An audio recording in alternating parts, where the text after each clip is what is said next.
Okay, it's time to see what this Slay the Spire is all about. Don't know anything about it other than that's a card collecting roguelike, and that I got recommended it when I was playing Monster Train, so let's see what we've got going on here. Slay the Spire.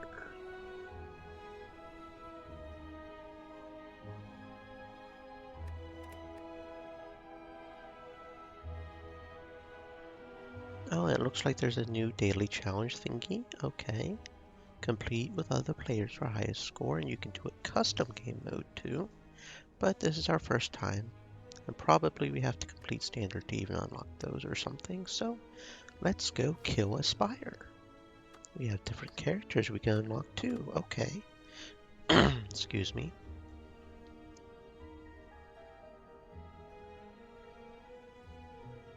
Excuse me.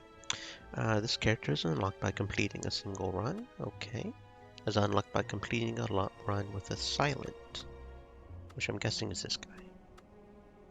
By winning a standard run and having a third character unlocked. Okay, so they're consecutive. I win a run, and then I win a run with this guy. With this one, I don't have to actually win a run with this guy, I just have to win a run after running. So I only have to win a run with these two, technically. Interesting that it's worded that way. Interesting. Okay, so this is our only character, the Ironclad. The remaining soldier of the Ironclads sold his soul to harness demonic energies. Burning blood at the end of combat heals 6 health. 5 unlocks remaining to next unlock. I don't know what that means. Is there specific towns he unlocks after or something, I guess? Okay. Embark. Let's see what we're doing here. Oh, it's even got a map just like, no, there wasn't, no. It wasn't Monster Train. It wasn't Monster Train. What was that game? It has a map exactly like another game, but I can't for the life of me think of the name of it off the top of my head. So unknown merchant. Oh, and it even highlights if we go over. Okay. Sells wares. I usually try to go for the unknowns because you never know what's in the unknown, and I do love adventure and unknown things. Second, of course, is treasure because who doesn't love treasure? Okay, so you can sort of scroll up the map. I see. It looks like all the unknowns are on this side of the map. And it looks like there's a single path up that way. Okay. So there's 1, 2, 1, 2, or 1. So probably not this path if we want to try to get unknowns. 1, 2, 3 before it starts converging. 1, 2, 3, 4. And there's treasure. And then once we get to that 4, we can either branch either way. So let's go this way. I'm assuming the unknown rooms are the best to get because they're unknown. So defeat enemies by playing cards from your hand. Cards require energy to play. Once you are out, end your turn. At the start of your turn, new cards are shown. Ether Breach. That's the name of the game. Ether Breach. Yeah, that's the one that it reminds me of. There we go. I get there eventually. I'm slow as fuck. I'm a turtle, but I get there, darn it. Ether Breach. At the start of your turn, new cards are drawn and your energy is replenished. Play defensive cards to gain block when enemies are about to attack you. Block reduces incoming attack damage but wears off at the start of your next turn. Okay, so it's really seeming like an Ether Breach thing. During your turn, you can observe an enemy's intent above them. Okay, be sure to block. I gotcha. I'm liking the aesthetic a bit more, honestly. Besides Ether Breach, let's see. Strike deals 6 damage and then defend blocks 5. This guy is going to attack. And negative effect. Okay, so we have 3. So it would take both of our blocks to fully block him, and I'll go ahead and do that. And then we'll do a single strike like so. Okay, that sounds good. Weakened.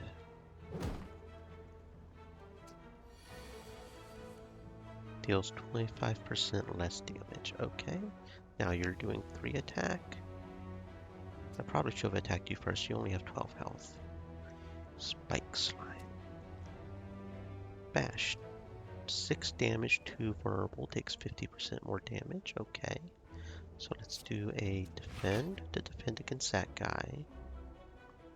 6, and that would be another 6, so maybe we can kill this guy. Actually, we probably didn't even need to defend if we do kill him.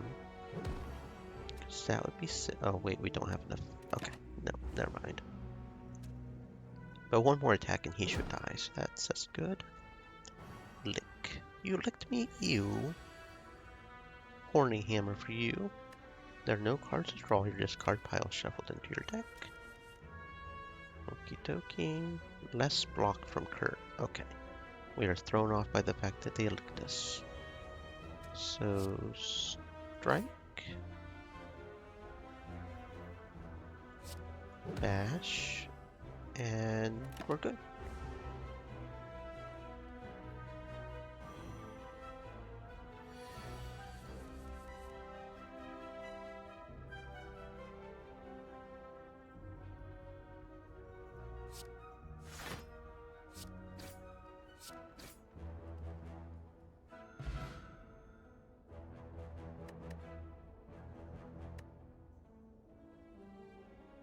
Chest will always drop a relic, huh? Ancient Potion. Potions. Drink or throw potions during combat. Potions stay with you between rooms. Add a card to your deck. Card applies a power to you when used. Powers are passive abilities that remain for the duration of combat. Feel no pain. Whenever a card is exhausted, gain 3 block. Don't know what exhausted is, but okay. Oh, we get a choice. Okay. Removed until so that slime, if we had used it, then we would have gained 3 block, I guess. Or we could do 2 grit, gains true grit, gains 7 block, and exhaust a card at random. Okay, I don't really like that. That is a lot of block, but I don't like discarding cards. That makes me feel weird. I'm thinking Twin Strike. 5 damage twice sounds good. Okay, let's see what this random event is.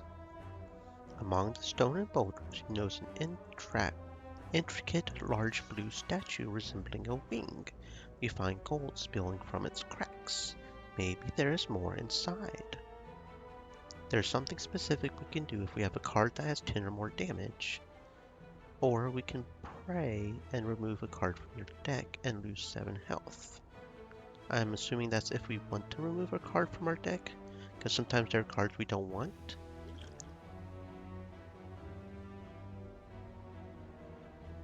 But I don't really want to lose 7 health for a card when all my cards are okay right now, so the statue makes you feel uneasy. You walk past and continue onward. Okay, we got some more fights. Curl up on receiving attack damage, rolls up and gain all their cute little roly-poly thingies. I kind of don't want to kill them.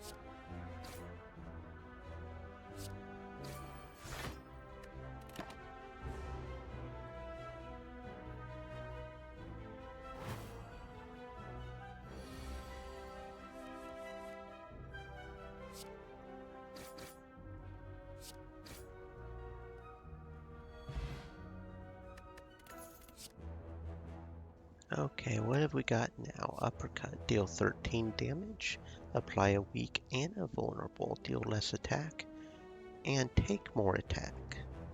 Okie dokie, that sounds pretty good. Flex, gain 2 strength, and at the end of this turn, lose it. So temporarily damage up, but it's free. Look at that, it's free, so... Clash can only be played if every card in your hand is an attack. Interesting. Deal 14 damage. And it's free. I'm going to go with Clash. That sounds good. I'll just focus on attack like I usually do. That's just fine. Okay, what's next? We got ourselves a Jaw Worm. Doesn't look like a worm, but sure. Ooh, 11 damage.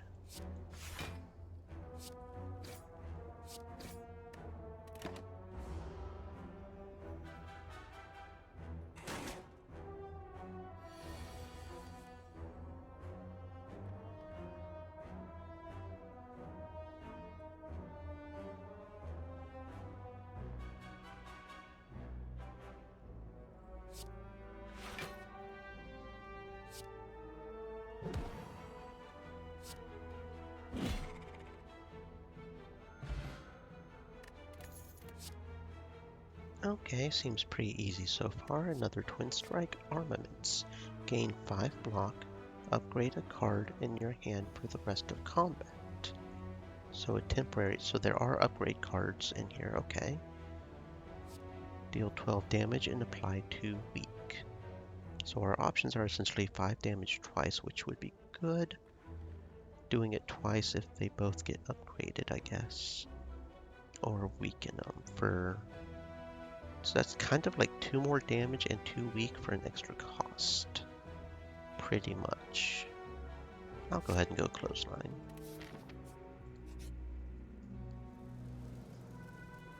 You fall into a puddle.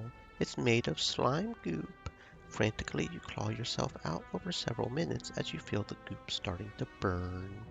You can feel goop in your ears, goop in your nose, goop up your ass, goop everywhere. Climbing out, you notice that some of your gold is missing. Looking back to the puddle, you see your missing coins combined with gold from unfortunate adventures mixed together in the puddle. So, we can either lose 39 gold or gain 75 gold at the cost of 11 health. We're getting the gold. Feeling the sting of the goop as the prolonged exposure starts to melt away your skin, you manage to fish out the gold. We're getting the gold. An elite enemy for 2 unknowns. Okay. Let's go. Let's do this. The hell is that? A Lagavulin. He is sleeping. Can we just leave him sleeping? At the end of its turn, gains 8 block, and it has 8 block. Okie dokie.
Eternal Feather. For every 5 cards in your deck, heal 3 health whenever you enter a rest site.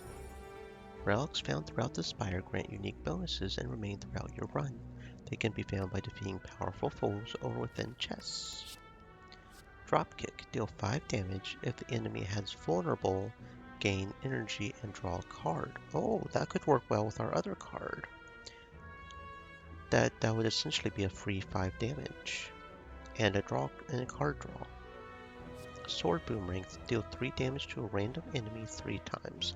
I'm less keen on random damage because I like focusing on one until it's dead, but 7 damage. Shuffle a dazed into your draw pile. Okay, so a Reckless Charge essentially gives us a card that okay, so that I don't like that. I'm gonna go with Dropkick.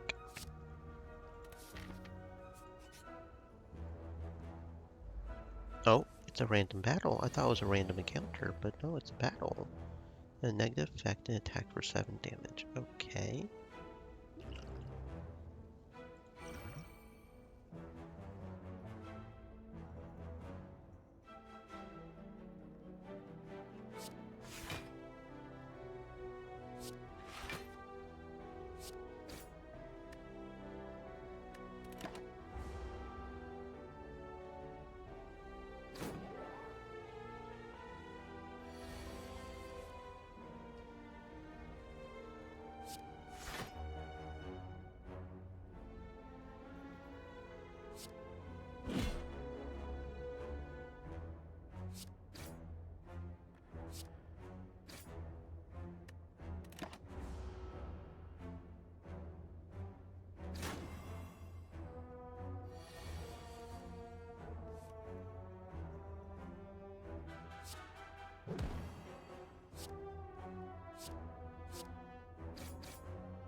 Thunderclap. Deal 4 damage and apply a vulnerable to all enemies. Does the damage go to all enemies or just the vulnerable? Could still be good. 6 damage, Anger. Add a copy of this card into your... So Anger just builds upon Anger. It's a free 6 damage, and then it just starts filling up your deck with free 6 damages pretty much. That actually sounds pretty good. I'm tempted to do Clothesline, but I'm also tempted to do Anger. Anger. Let the anger flow through you, young one. As you make your way down a long corridor, you see a banana, a donut, and a box floating about. No, upon closer inspection, they are tied to strings coming from the holes in the ceiling. There is a quiet cackling from above as you approach the objects. Nani? Banana heals 26 health. Donut gives me 5 max health. Or I can obtain a relic and become cursed by regret. At the end of your turn, lose health equal to the number of cards in your hand. That sounds kind of bad. Is there a specific relic that we get from this, though?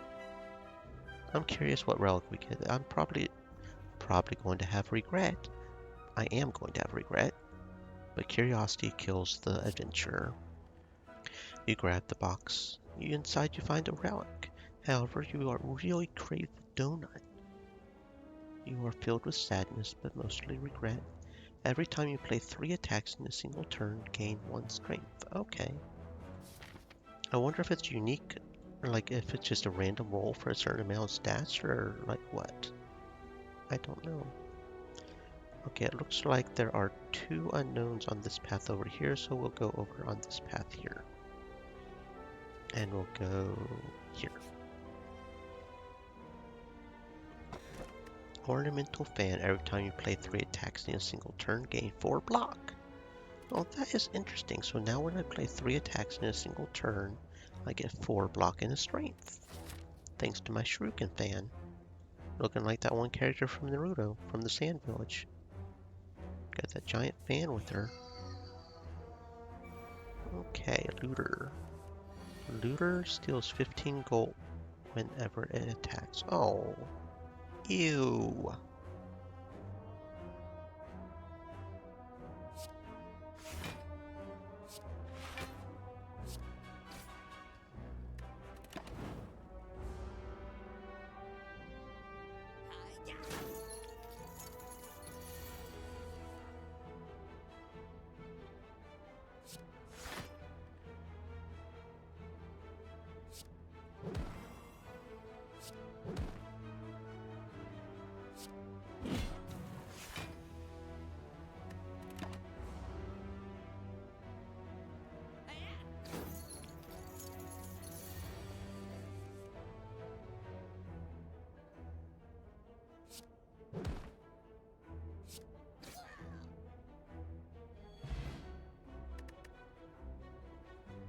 Oh, okay, but as long as we win, we get the gold stone back, so that's cool.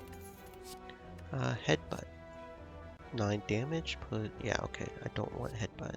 Pommel strike, deal 9 damage and draw a card. That, considering our cursed card, that actually could be kind of bad. Ethereal, deal 20 damage. If this card is in your hand at the end of turn, it is exhausted. Exhausted cards are removed from your deck until the end of combat.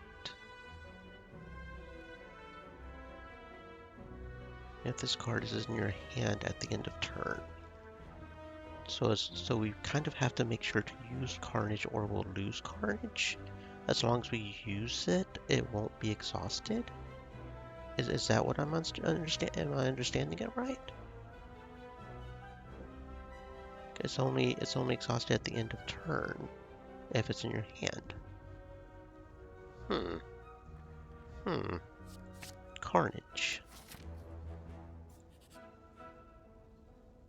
Oh, it's a treasure. The random event was a treasure. Centennial Puzzle. The first time you lose health each combat, draw 3 cards. Interesting. That could actually be kind of bad. Rest and Smith. Stream elements. Said. We Stay should moist, my probably friends. rest. We should Hydrate. probably rest. Because we're looking kind of low on health with our... Okay. Random event. Before you lies an elaborate shrine to a forgotten spirit. If we pray to it, we can upgrade a card. Okay, very cool. What do we want to upgrade? Carnage? 28 damage, that could be good. 8 damage, so it just upgrades the damage. 8 damage. Clothesline deals a bit more damage, and the weak lasts longer, which could be good. No, that's vulnerable, that's different. That's bash that we want last longer. 18 damage, bit more damage. 4 more damage, that's pretty cool. I'm thinking bash so the vulnerable lasts longer so we have a better chance to do drop kick. That sounds good. Okie dokie. Moving on, moving on, moving on and up. Oh, lots of little guys here.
Oh, there we go. We just beat our first boss. How about that? Fiend Fire. Exhaust your hand. Deal 7 damage for each card exhausted. Ew. Ew. Gain 2 invulnerable at the start of your turn. Gain 1 energy. So I essentially hurt myself in order to gain more energy. Feat. Deal 10 damage. If fatal, raise your max health by 3. Removed until end of combat. Okay, okay, that could be a way to... I like that. Let's feed. Let's feed on our enemies. We'll have to time it right, but yeah. Calling Bell. Upon pickup, obtain a unique curse and 3 relics. Sozu. Gain 1 at the start of your turn. You can no longer obtain potions. Runic Dome. Gain 1 at the start of your turn. You can no longer see enemy intents. I don't like that. Definitely not Runic Dome. You know what? Calling Bell. Let's just do it. Curse of the Bell. Unplayable and cannot... Okay, well that's not that bad. Regal Pillow. When you rest, heal an additional 15 health. Retroiska. The next 2 non-boss chests you open contain 2 relics. Gambling Chip. At the start of each combat, discard any number of cards and draw that many cards. Interesting. I think that was worth that 1 random card. Act 2, the city. Okay, okay. Let's see what other unknowns we can find. That one has 2 right there. That one has 1. That one has 1.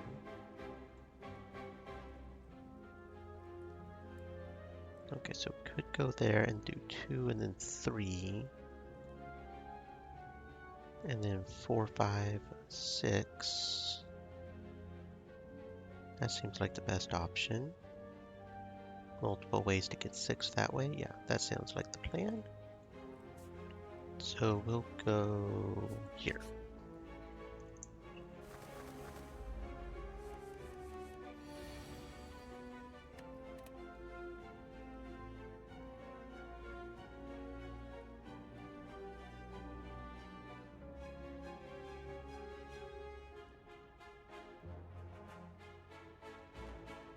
Okay, and we did get fully healed when we beat the boss, so that's something else to note. Let's see. Can't defend against all of it, but we can defend against some of it at least.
I messed up the feed card. I messed up the feed card being a turtle again. Oh, and we can get some cards that are automatically upgraded just by RNG. That's interesting. Can only be played of every... Yeah, I like Clash. Clash is good. Seeing red, gain 2 energy, exhaust, removed until... So, gain 1 energy because it cost 1 to see red in the first place. Interesting. And that's a one-time combat thing. Pommel strike, deal 9 damage and draw a card. I'm honestly leaning towards Clash. That's a lot of damage and all we have to do is make sure we're purely attack. Which sounds good. Okay. Next fight. This thingy-mabop, Shelled Parasite. At the end of turn, gains 14 block. Receiving unblocked attack damage reduces plated armor by 1.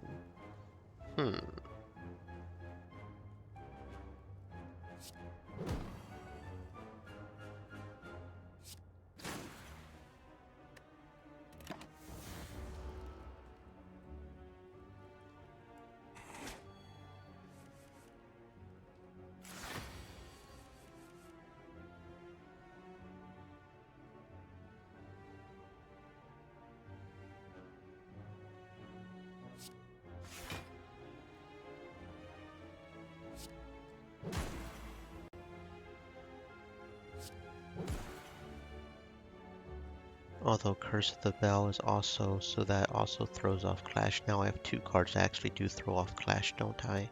Maybe Clash wasn't the best option.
Explosive Potion, deal 10 damage to all enemies. That would have been good on that one fight.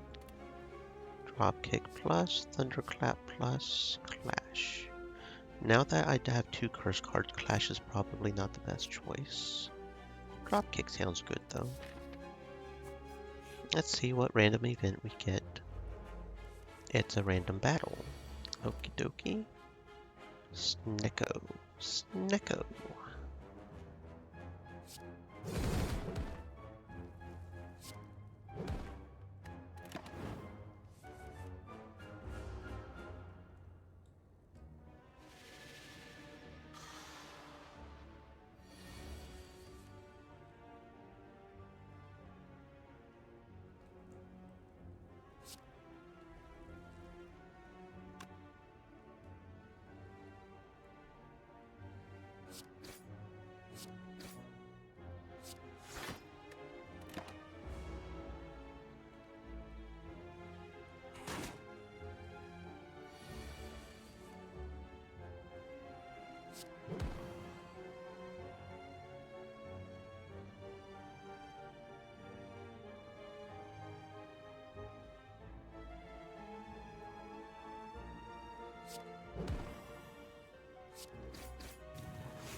Managed it that time. We managed to feed ourselves on a snecko. Got a snecko on a snecko. Rampage plus 8 damage increases card damage by 8. Ooh. So it's one that just keeps going. Searing Blow, 12 damage, can be upgraded repeatedly. And then Thunderclap again. I'm thinking Rampage. That could be good. Random encounter. A man with an eye patch and a devilish grin strides up to you. Hey there, stranger. Interested in advancing science? I can make you stronger than any training or blessing you're gonna need if you're one of those heroes with a death wish. What do you say? Get jaxed. Lose 3 health, gain 2 strength. Test Jax, become test subject, transform 2 cards, or ingest mutagens and obtain a special relic. Start each combat with 3 strength. At the end of your first turn, lose 1. What's the special relic we get?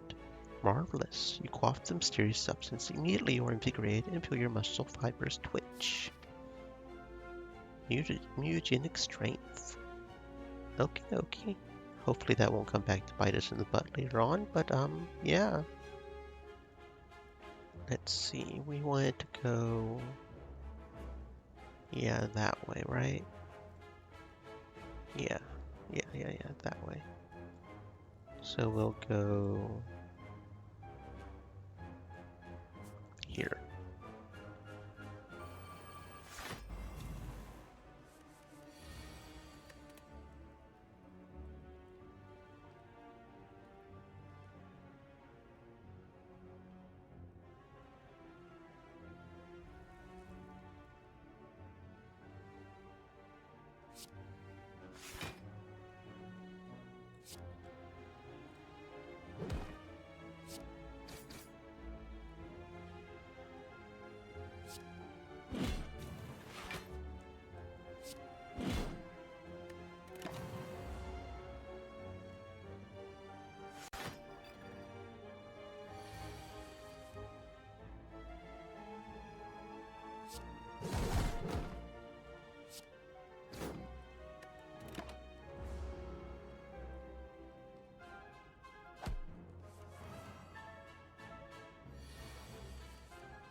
Well, that was our first run. Very first run.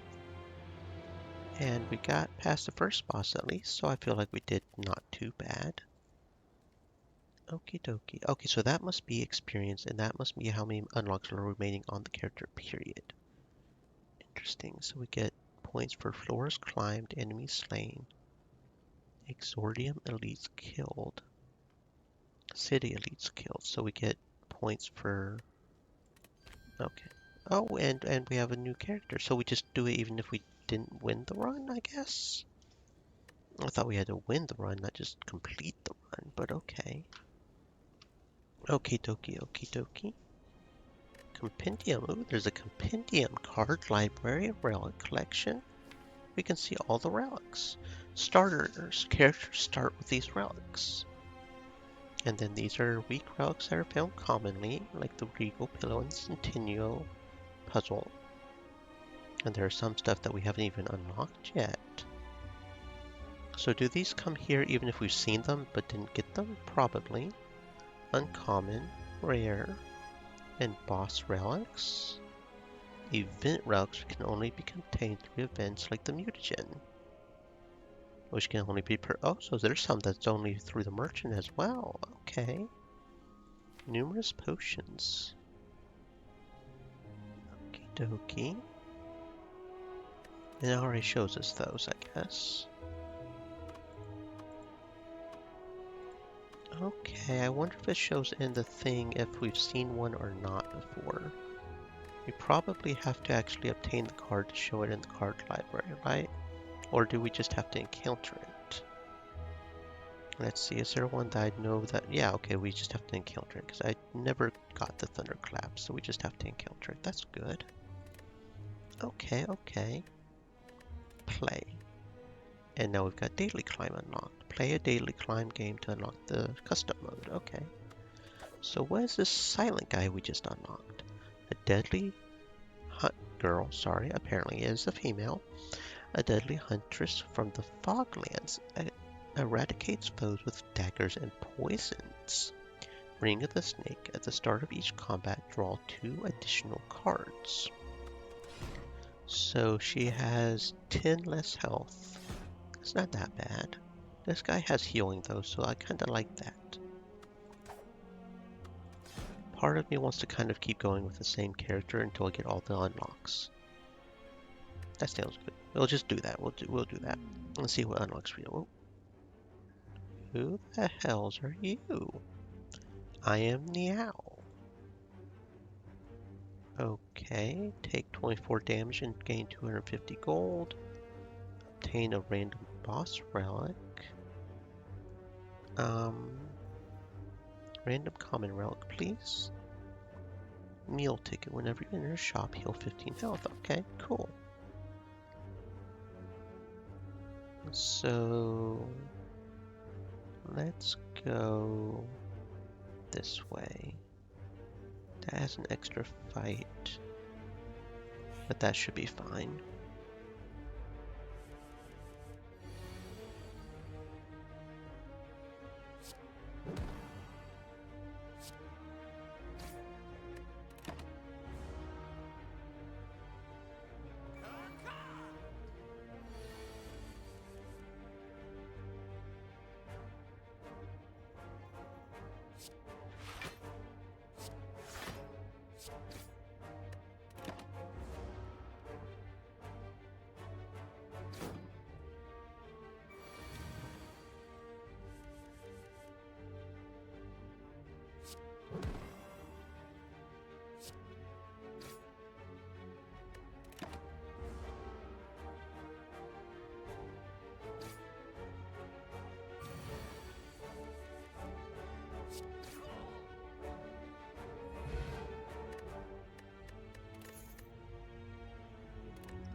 Okay, we've seen armaments before, right? Disarm. Enemy loses 2 strength. Now I can only use it once. Shockwave. Apply 3 weak and vulnerable to all enemies, and again I can only use it once. I guess disarm could be good against a boss. Kind of thinking armaments as well. You know what, we'll go with armaments. We'll go with armaments.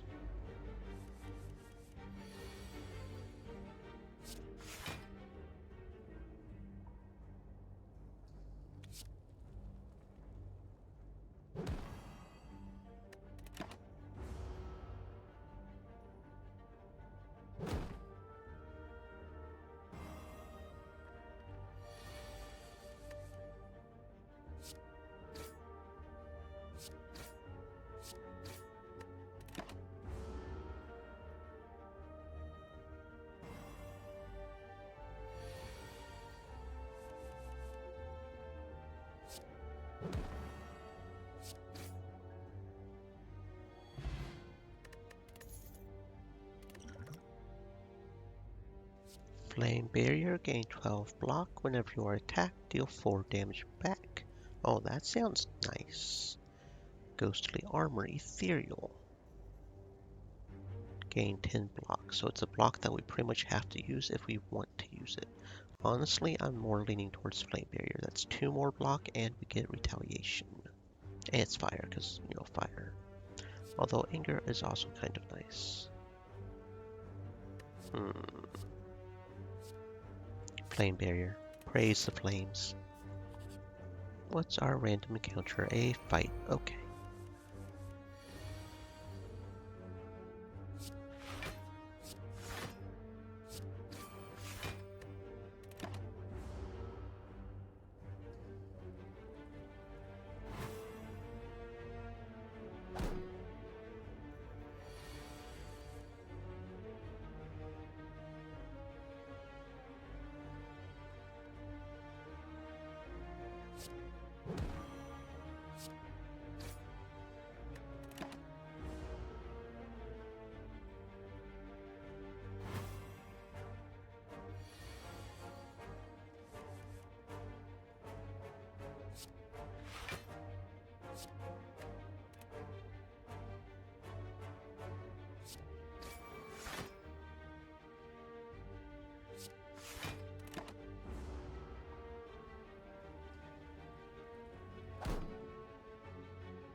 you come upon a dapper-looking, cheery gremlin.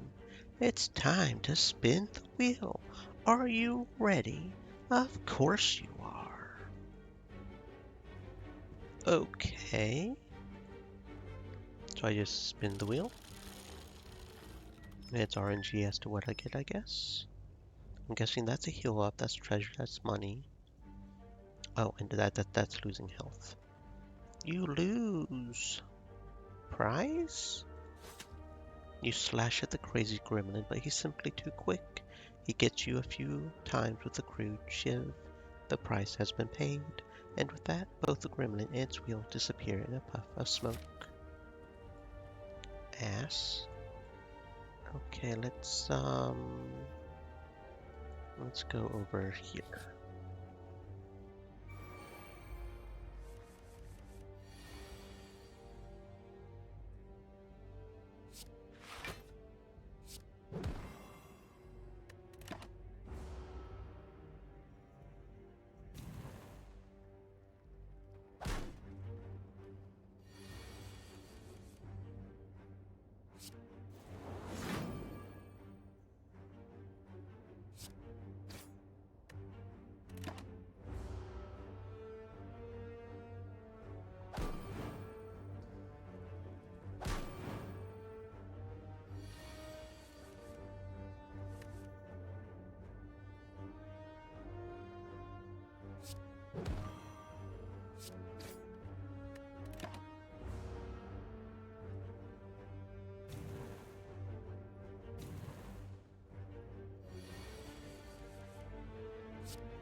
Vadra.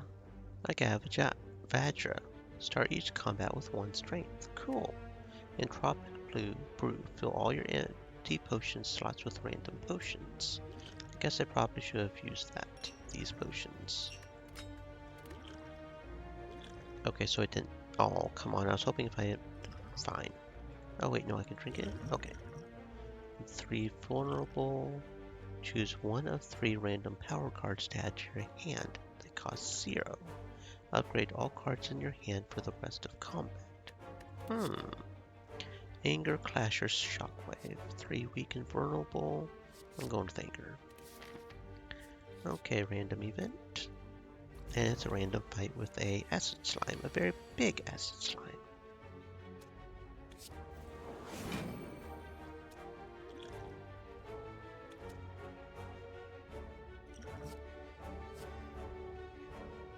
Fire breathing. Whenever you draw a stash or curse card, deal 6 damage to all enemies. Dark Embrace. Whenever a card is exhausted, draw a card. Barricade. Block is not removed at the start of your turn. Now that sounds useful.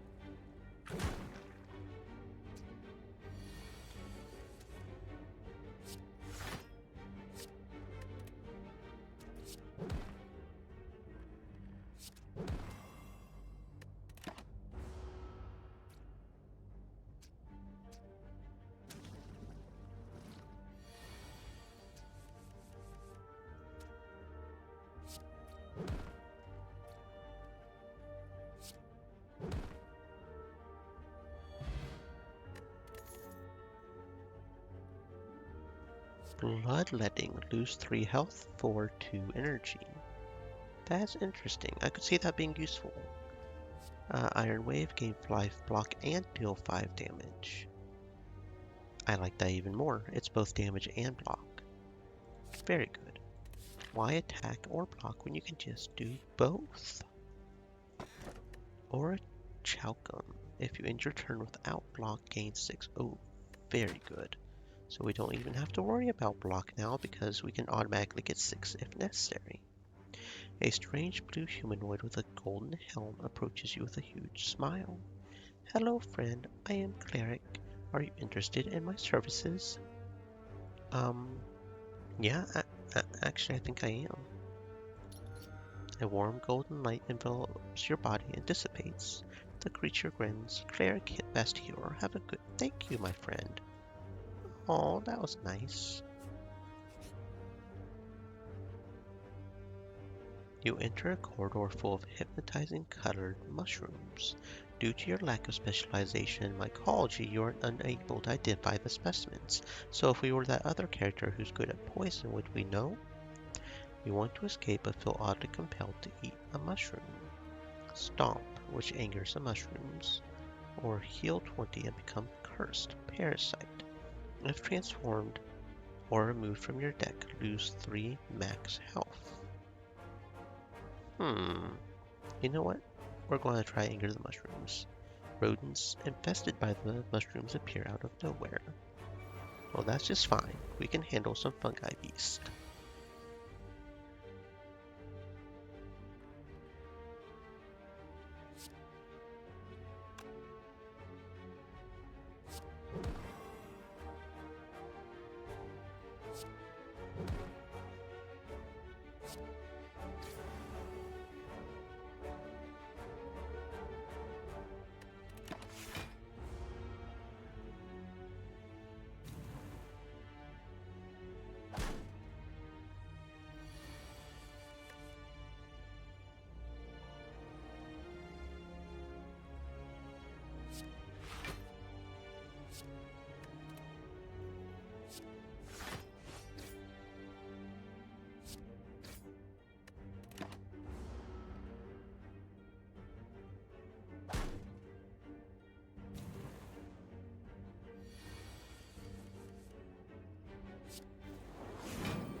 And we actually get an artifact from that. Odd Mushroom. When vulnerable, take 25% more attack damage rather than 50.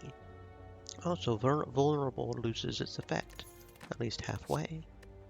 Intimidate, apply 1 week to all enemies. Temporary. Dropkick. Let's go with Dropkick. Okay, moving onwards and upwards. Next fight. Oh, friggin' Thiever.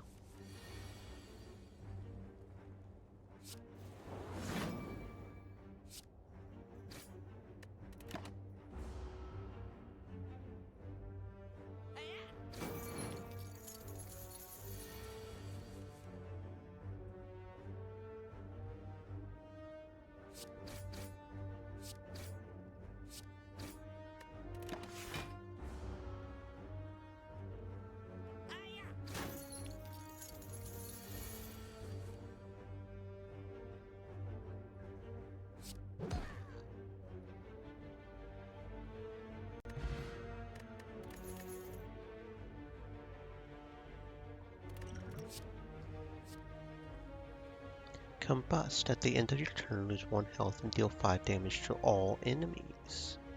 Perfected Strike. Deals 6 damage, deals 2 additional damage for all your cards containing Strike. Like these right here. That could be useful if we get a whole bunch and Twin Strike. 7 damage and Shuffle a Dazed. Yeah, we don't want that. Kind of don't really want Combust, honestly. I don't like losing my own health. And that could be useful if we get a whole bunch of enemies, I guess, but you know what? Perfected Strike. Maybe it'll do 6 damage, maybe it'll do 16. Who knows? Random Encounter. As you make your... Oh, it's a box 1 again. I don't really like the Cursed Regret. So I think I'm going to eat the donut. You eat the donut. It really hits the spot. Nom nom nom nom. And no negatives for eating the donut, apparently. Okay, sure. Onwards and upwards.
Okay, so it's not always the same boss every turn, every time either.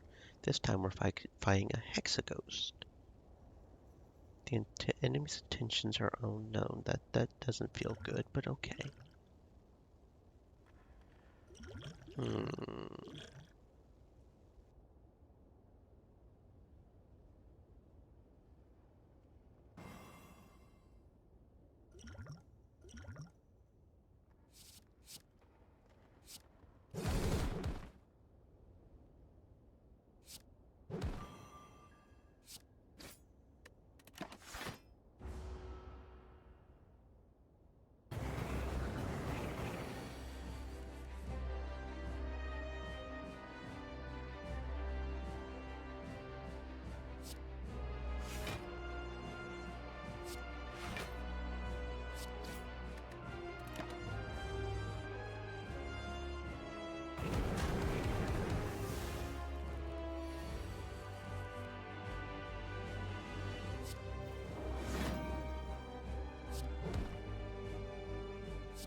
There we go, we did it!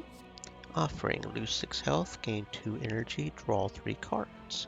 Only once a turn. Once a combat. Interesting. Interesting, gain 30 block. A very nice block, but only once per battle. Okay, I'm not sure about these.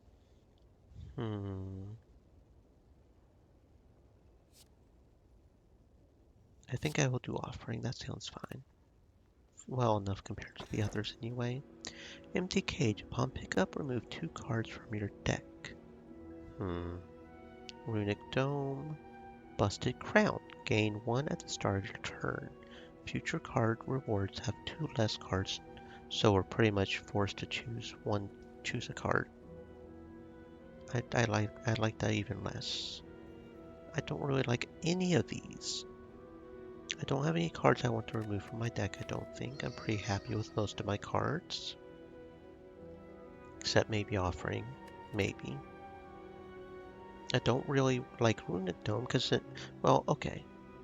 You know what? Actually, since I have Aura Halcom and the odds of me having to defend more than 6, because the odds I would have to essentially have 2 block cards. So it doesn't matter what the enemy intentions are, I'll just no longer block. I guess I could see that. I definitely don't want Busted Crown. If I was going to do any of these, it would be either the Empty Cage or Runic Dome. Definitely not the Busted Crown. I like options. I don't like being forced into one choice, but... Okay, so yeah, that might work out. Maybe. Okay, so we have 2 unknowns there, and then we have a 3rd one further up. Okay, and then that looks like we can do either way if we want to, so... Yeah, that way. That way sounds good.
Oh, that was fucking beautiful. Okay, yes, the flame barrier, especially in that situation where they keep attacking with small attacks, that was just beautiful. Okay, Iron Wave, Twin Strike sounds good. That was beautiful. Okay, and see, the offering is sort of combated by the burning blood, so as long as we don't get hurt, it's like, yeah. In front of you sits an altar to a forgotten god. Atop the altar sits an ornate female statue with arms outstretched. She calls out to you, demanding sacrifice. Requires golden idol? Is that an item or something? We can gain 5 max health, but we would have to lose 21 health right now. Or we can desecrate it and become cursed. At the end of your turn, take 2 damage. Well, I guess we're sacrificing. You stand on the altar and cut your wrist. As the blood spills out in sacrifice, the arms of the statue reach out and close around your eyes.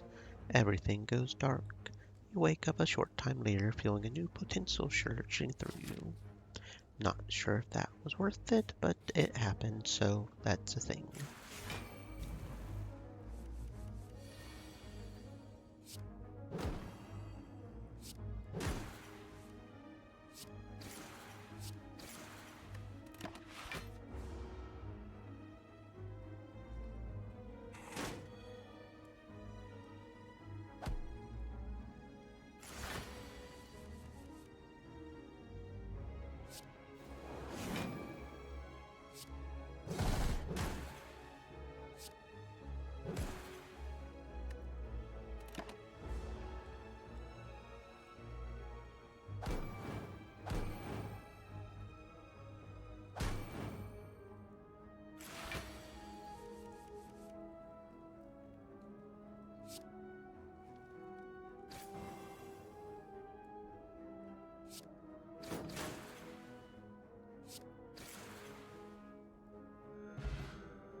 Blood for blood. 4. Cost 1 less for each time you lose health this combat. Interesting. So if I've lost 4 health, or I've lost health 4 times, it's free. That sounds fine to me. Something for useful as we get along in the fight. Blood for blood. For the blood god. Oh, this guy again. Let's see.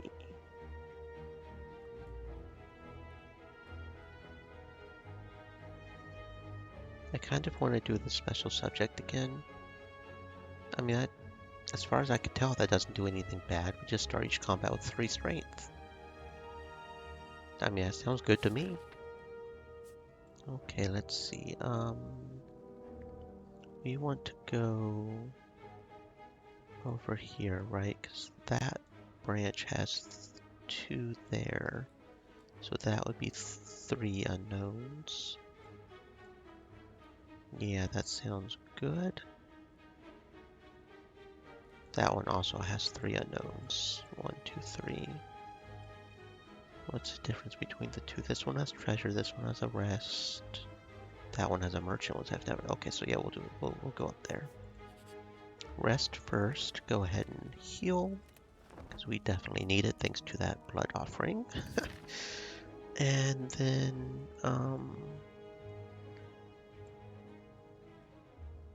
yeah, here. That sounds good.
Uppercut plus 13 damage, 2 weak and 2 vulnerable. I kind of want card.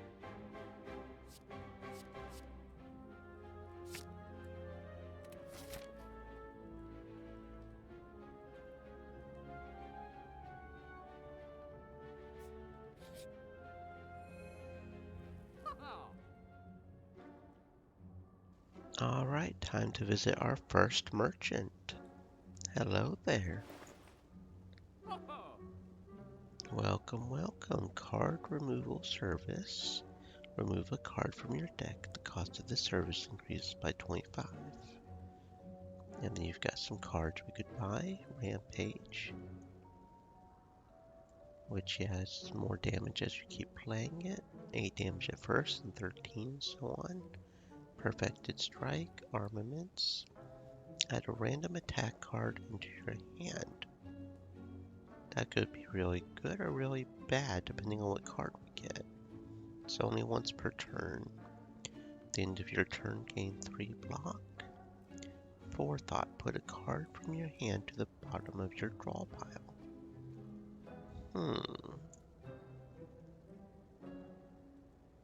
So it's like making a card cost 0 until for later, I guess. Add X random colorless cards into your hand that cost 0.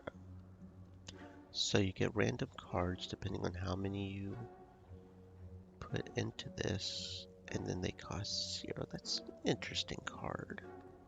Or we could buy some artifacts and potions that looks like colorless.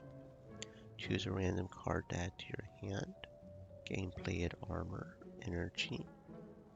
Whenever you rest, heal an additional 15 health. If your health is at or below 50 at the end of combat, heal 12. Okay, I could see that being useful if I start getting hurt too much. Cards which exhaust when played will instead discard half the time. Ooh, okay, so like transmutation wouldn't necessarily, it's a 50-50 chance, but I like Strange Spoon, which means I don't have enough for meat on the bone, but that's fine. I'm thinking transmutation, that could be fun. Just for the giggles. But I'm also thinking just going ahead and doing Perfected Strike and Rampage.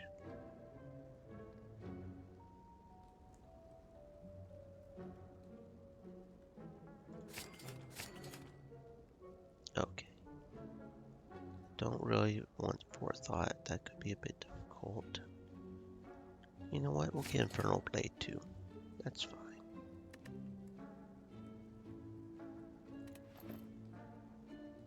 Thank you for your business, friend. Moving onwards, what do we have here? A merchant. Pin Nip. Every 10th attack you play deals double damage. Alright, interesting. Have to make sure that maybe our strong cards get played on the 10th time. We are at full health, so we don't need the health. Let's see, what should we upgrade? Offering? Oh yeah, definitely Offering. Because we still lose the same amount of health and gain 2 thingies. But we draw 5 cards instead of 3. As long as we've got the energy for it, which we get 2 energy from that. That could be good. Essentially a little bit more bang for the health cost. Okay, so we'll go here. Before you lies an elaborate shrine to a forgotten spirit. Random upgrade again. Okay. What do we want to upgrade this time? What's the upgrade for blood for blood? Each time you lose health is combat. So it deals... So it starts off with less cost, which doesn't really matter. And it deals 4 more damage. That deals 4 more damage. 8 more damage. Random. Oh, and this makes Infernal Blade free, so it's essentially like getting a free attack card randomly. Yes, we'll upgrade Infernal Blade. That sounds good. Okay, so we'll go here and then up here to the double unknowns, and then we'll have a health rest thingy right before we do the boss. That sounds like a plan.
War Paint. Upon pickup, upgrade 2 random skills.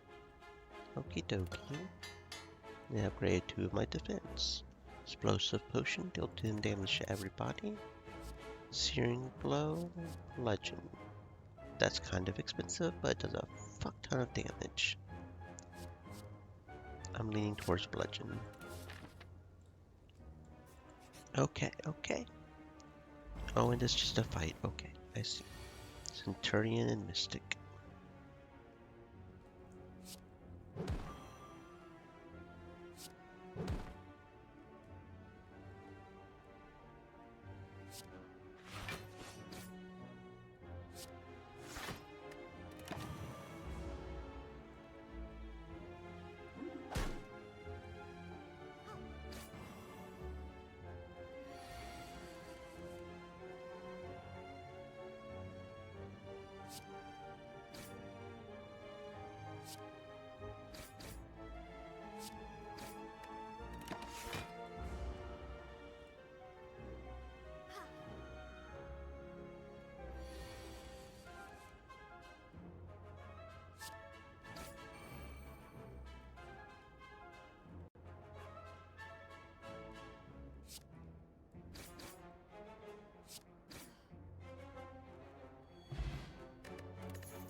You walk by an eerie statue holding several masks.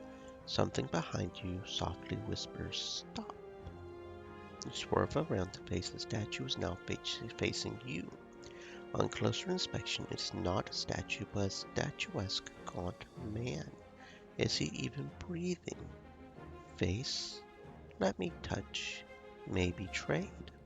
If we let him touch our face, We lose 9 health, but we gain 75 gold. If we trade, I'm guessing that means we have a 50-50 chance of getting a good face or a bad face. I don't know what a good face or a bad face is, and it doesn't look like it's going to tell us.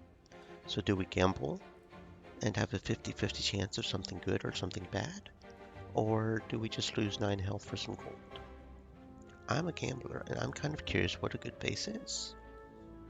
For me, oh yes, yes, yes. You see one of his arms flicker and your face is in its hand. Your face has been swapped. Nice face, nice face. Oh, there goes my face. We got Gremlin Visage. Start each combat with 1 weak. I'm guessing that's a bad face. So yeah, okay, that didn't work out apparently. But that's the way gambling goes. Sometimes it just doesn't.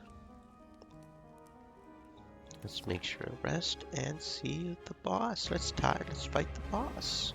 We got the champ, a big old knight dude.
And that is the champion dethroned. Let's go.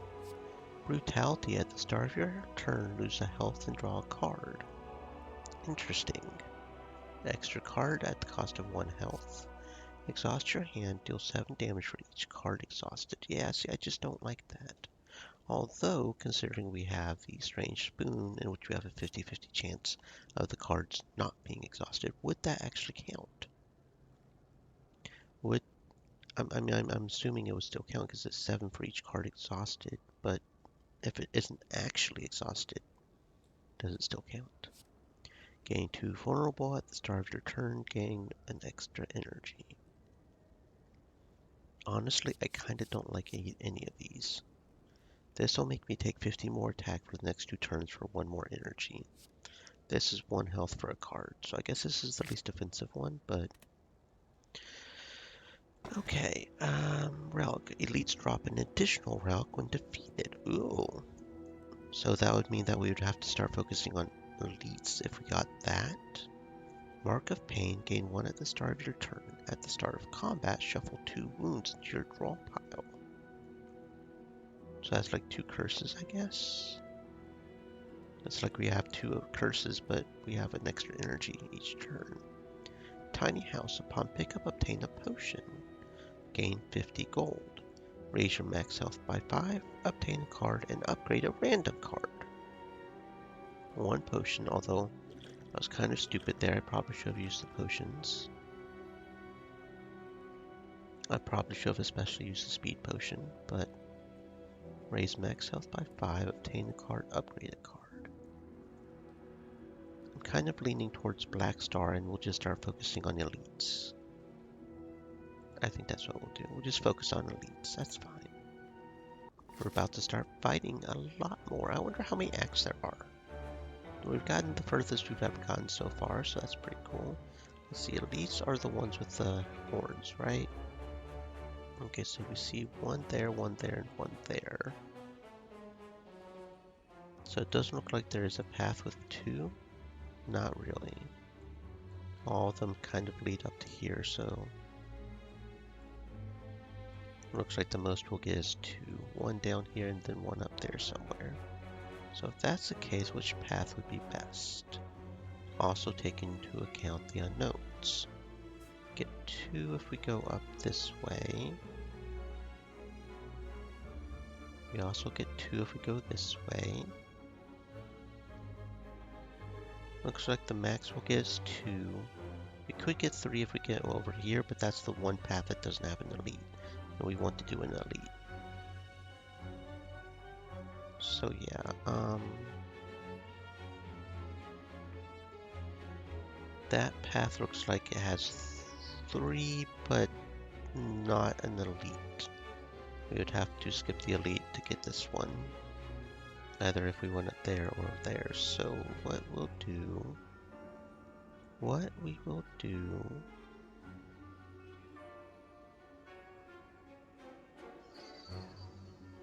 okay, I think I see which path I want.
I don't think we've seen dual wield before. Choose an attacker power card.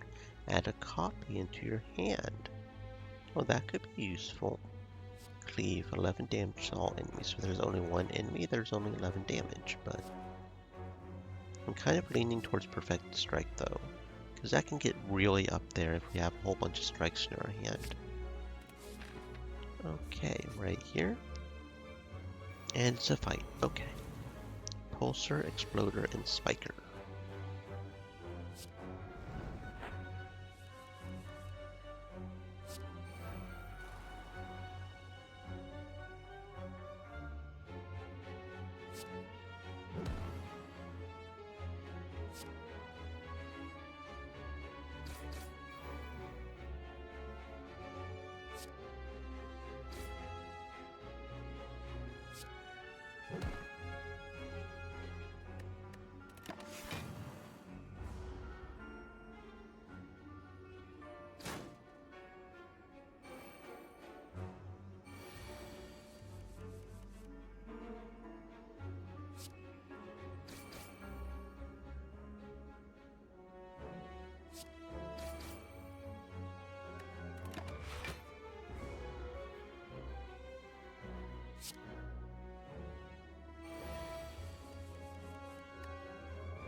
Body Slam, deal damage equal to your block. Okay, I could see that being really good if we have a bunch of block cards.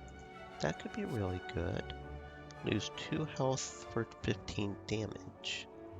Thing is though, Twin Strike will add to the other strikes, so I think I'll go with that since we seem to be on a strike. Let's see, we wanted to go there, right? Wait a second, I might have gone on the wrong path. Oh yeah, we probably should have gone over there. Turtle. That's okay, because I thought this was over here on the same path as that. The only one that we would have gotten 2 on is here, but okay, so we'll go here. Oh, that guy looks kind of crazy. Transient. Upon losing health, loses that much strength until the end of turn. Oh, he's already dying. He's going to die in 5 turns anyways. And he's got 909. Okay, so we basically just have to wait for him to kill himself, pretty much.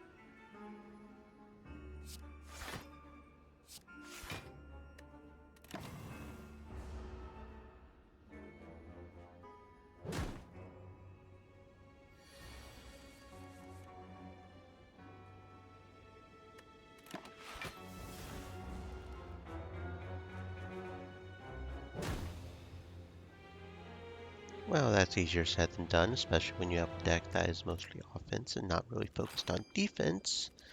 That was not good. Oh well. Alright, cards unlocked. Heavy Blade, deal 14 damage. Strength affects this card 3 times. So if we have 1 strength, it doesn't just do, what, 15 damage? It does, 17, if I'm understanding that right. Spot weakness. If the enemy intends to attack, gain 3 strength. That could be pretty good, especially in conjunction with a heavy blade. Limit break. Double your strength and exhaust. Ooh, okay. Only can do that once, but if we get a whole bunch of strength, especially with spot weakness, doubling it would be very good. Okie dokie. Once more into the breach. 4 unlocks remaining. Okay, so yeah, there's 4 unlocks. Another try? Yes, another try. Okay, so these are somewhat random. Because we obtained the relic last time, but we don't have that option now. We can get a random rare card, 3 random potions, I don't think there are any cards we really want to remove. And I like my starting relic a little too much to obtain a relic I don't know anything about for, because being able to heal 6 at the end of each combat is kind of cool. So we'll go with a random rare card. Oh, and we got a legend. Very cool. Okay. So we will focus on the unknowns. Oh, there's 3 in a row right here. Okay. And then if we go up there, that's 5 total. That looks like the best bet. Does it though? Does it really? Because we can't get over here on this path with 3 if we go there, can we? But we do go on a path with 2. So getting that 1 makes up for it. So 3, 1, 2, 1, 2, or 3. Okay. So it looks like there's 2 paths with more or less the same. Question is which one do I want to go for? Doesn't look like there's anything particularly special different about them. Small bosses either way. Okay, so we'll go here.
I don't think we've seen Entrench before. Double your block. That could be really good in conjunction with Body Slam, which deals damage equal to your block. Don't really plan on exhausting too much. Dark Embrace, so I think I'm going to go with Entrench first.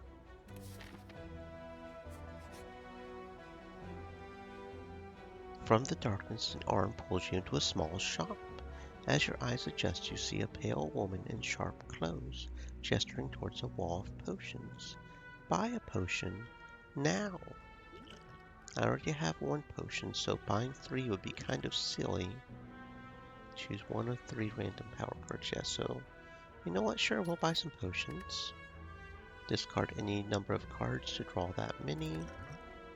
Apply 3 vulnerable. Okay, thank you for the potions. Good, now leave. Okie dokie.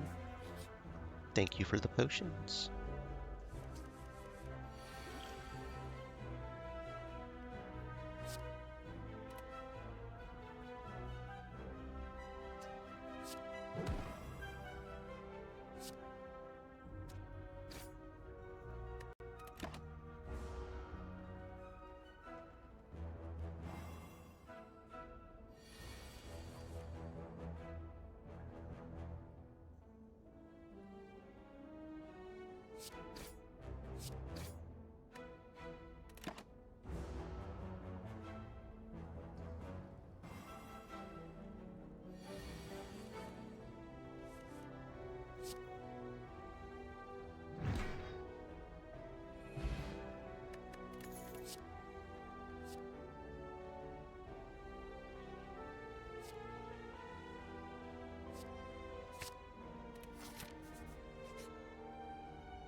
boot.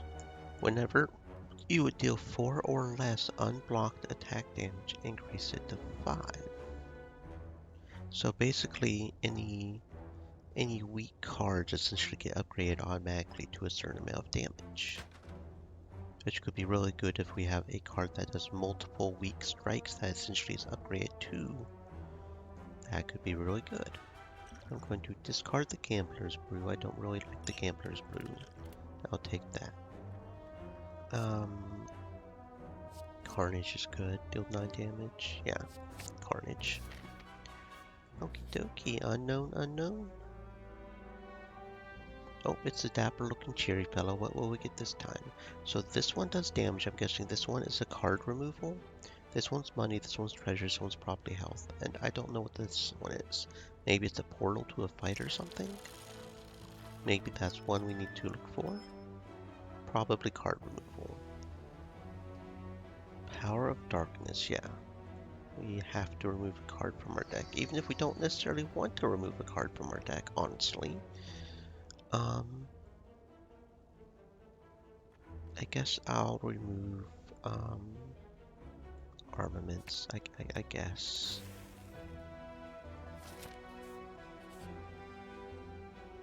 And it's a fight, okay.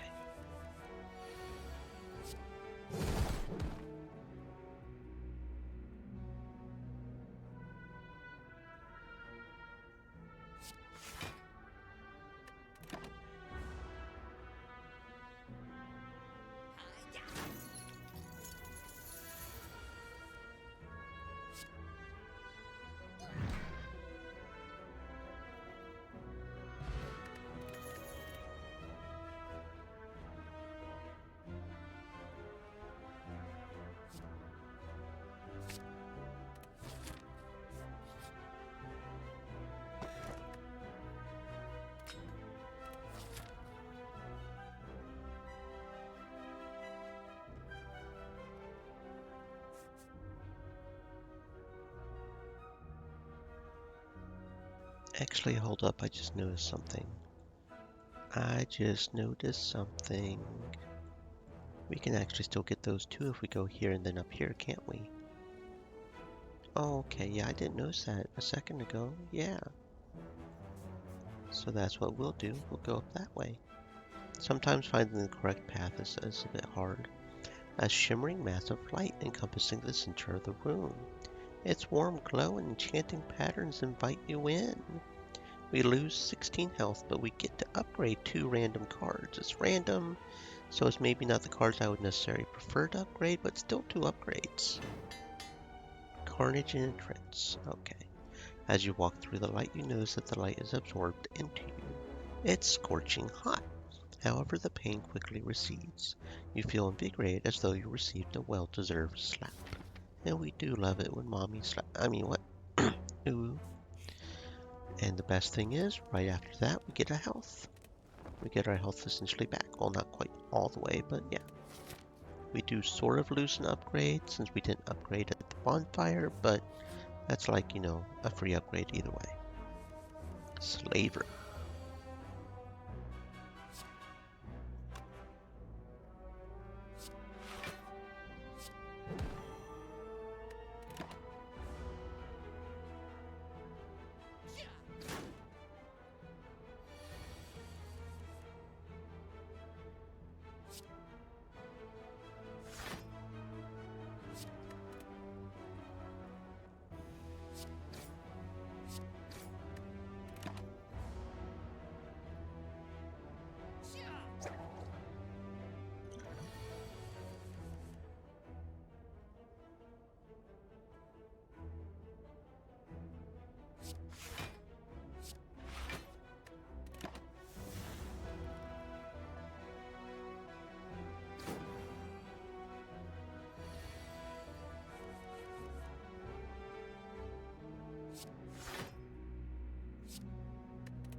You find yourself in a room filled with racks of test tubes, beakers, flasks, forceps, pinch clamps, stirring rods, tongs, goggles, funnels, pipettes, cylinders, condensers, and even a rare spiral tube of glass. Why do you know the name of all these tools? It doesn't matter. You take a look around. Find some potions, huh? Okay, the question is are these potions ones that I want to replace my current potions with? I probably should. I keep thinking that I should save the potions for the boss. But then I keep running into the fact that I keep having too many potions. So, fire potion is definitely probably worth replacing one of the power potions. Improves block gain from cards. I think that's about the only one we'll do. We'll discard the fear and get the fire, but yeah. And it's a fight. Okay.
Ooh, double tap. That could be really good.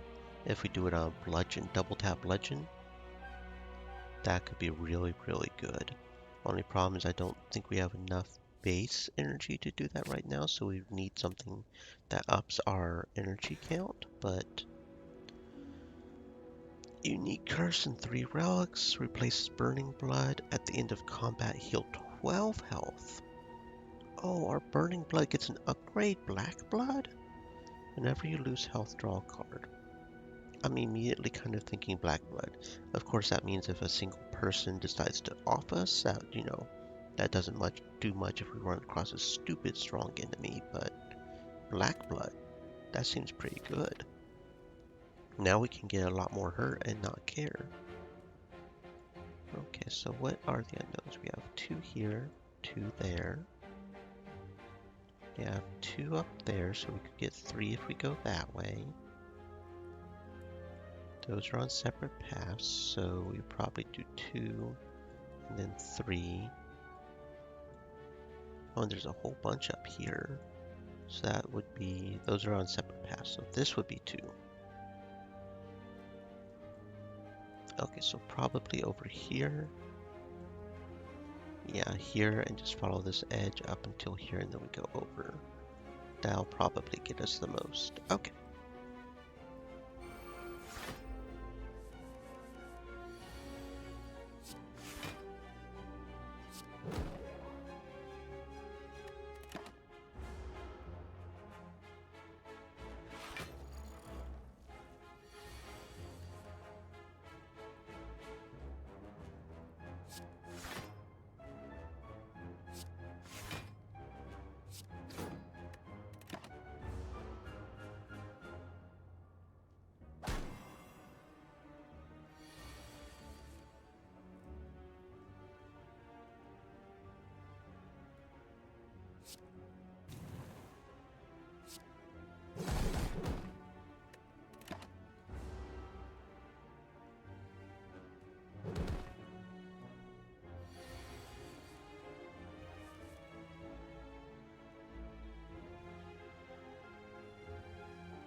As you continue your ascent, thick black smoke begins to billow out from the ground and walls around you, coalescing into 3 masked forms that start to speak. Another puppet of Meow, I think. Agreed, she always makes the funnest toy. You notice an oversized grin as the third addresses you. Ignore the others. Would you like a taste of our power? Lose 40 max health, receive 5 apparition. Ethereal, gain 1 intangible. I don't know what that is, but that's a lot of max health loss. But it's gotta be good for that much health loss, right? Excellent. As the ghostly shape speaks, you notice its large mouth opening wider and wider. Thick black smoke spews forth and envelopes the room. You cannot see or breathe. Just before you lose consciousness, the sensation stops. Whatever those things were, they are gone now. You continue on, feeling rather hollow.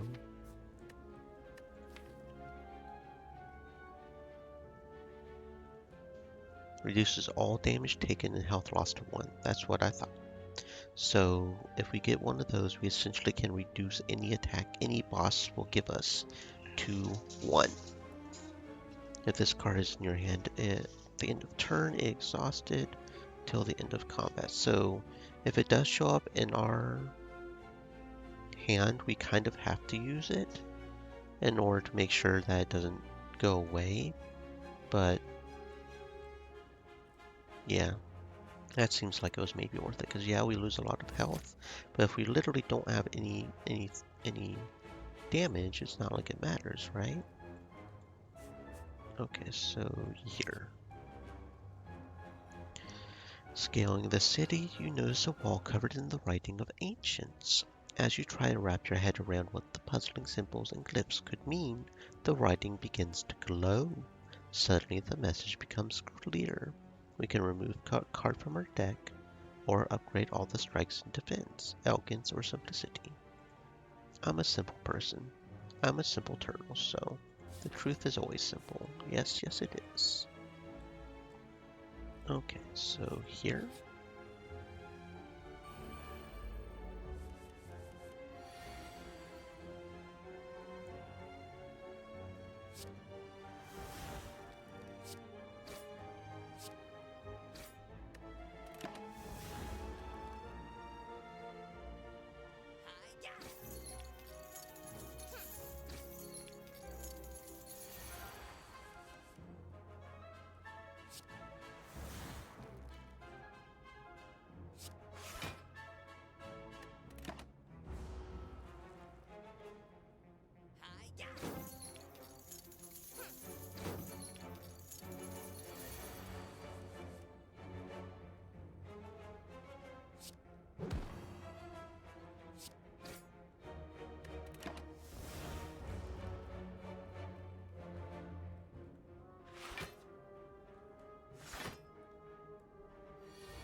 Okay, so they do escape after a certain amount of time with our money. That kind of sucks. I was afraid of that, but yeah. And with there being two of them, I couldn't get them in time. So I think I just lost 30 gold or so. Choose a card in your discard pile, return it to your hand. Oh, that could be another good one. Use that one really strong one, and then, yeah, that could be good. Exhaust a card, draw 2. I'll go with Flex, I guess.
And that's why you can't leave a cultist alone too long. And when you have 3 cultists, that makes things a little difficult. And we ran out of those feathers, so that sucks.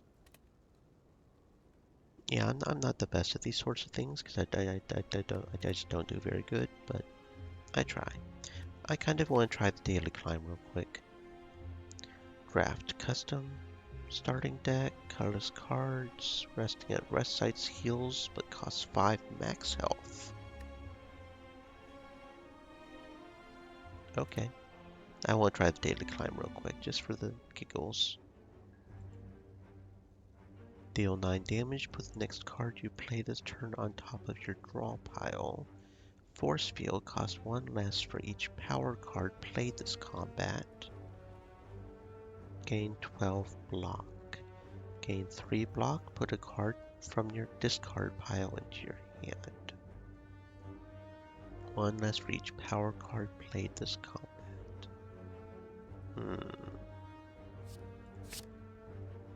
Gain 2 block, draw a card. Evoke your next orb, channel the orb that was just evoked. Shuffle your discard pile into your draw pile. Deal 3 damage, apply 1 vulnerable, gain block equal to the number of cards in your discard pile. Remove all block from the enemy and deal 10 damage. Deal 3 damage, increase damage of all claws by 2. 6 to all enemies and draw a card.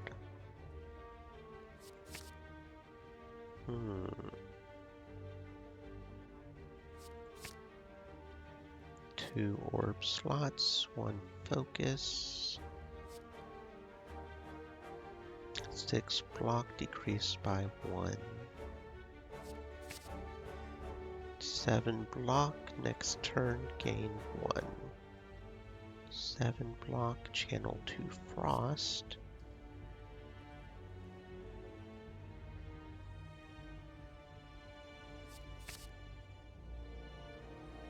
If you have no attacks in your hand, draw 2 cards. That's interesting. 9 block and 8. Start each combat with this in your hand. 10 block. Interesting. No, self-repair would be good. Plasma.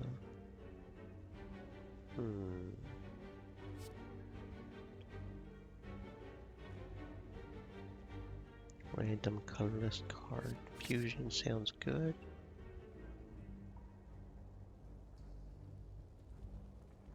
Charge battery. 15 damage reduced by 1. Whenever you receive an unblocked attack, damage channel 1 lightning. Leap, beam cell. Gain 2 focus and lose an orb slot. Increases the effectiveness of the orbs. Okay.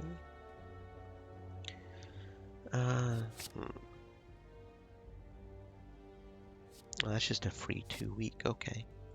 Okay, I have almost no idea what I'm doing, but we're doing something here apparently. We can get 3 if we go over there.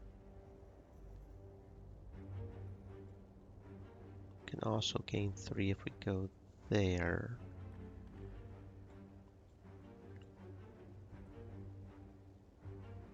One either way.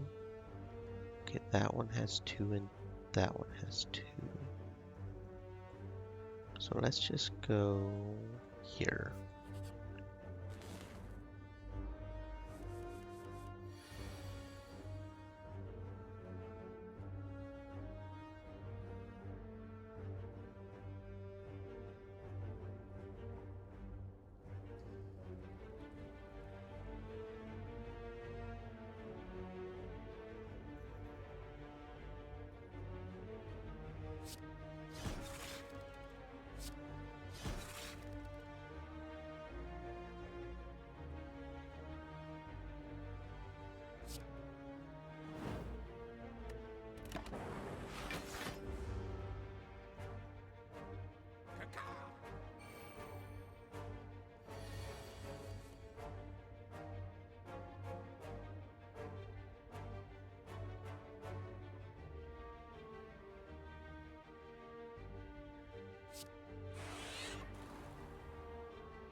Look at that, a free merchant.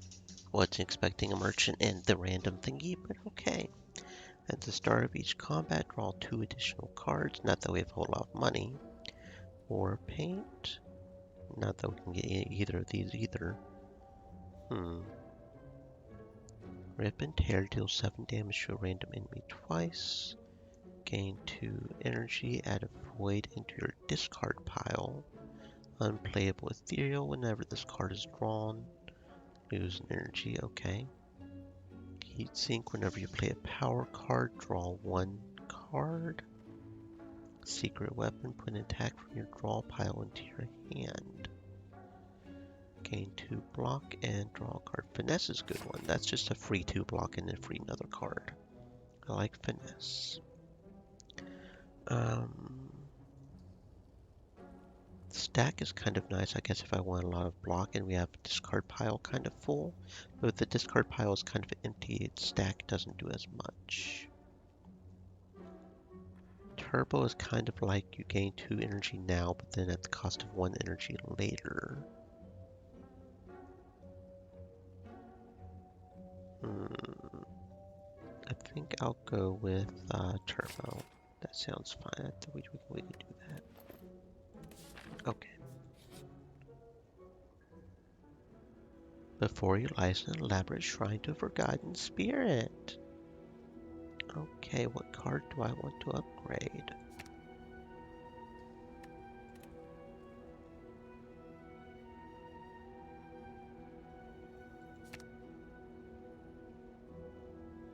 Well, this is weird. Upgrades are like random or something, I guess. I'm not sure how to feel about that. Meteor Strike, deal 24 damage. Yeah, okay, that sounds good. Your mind feels altered. Okay, I don't know if that was just that specific alter or that's just character period, but that was interesting.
Ad plays the game.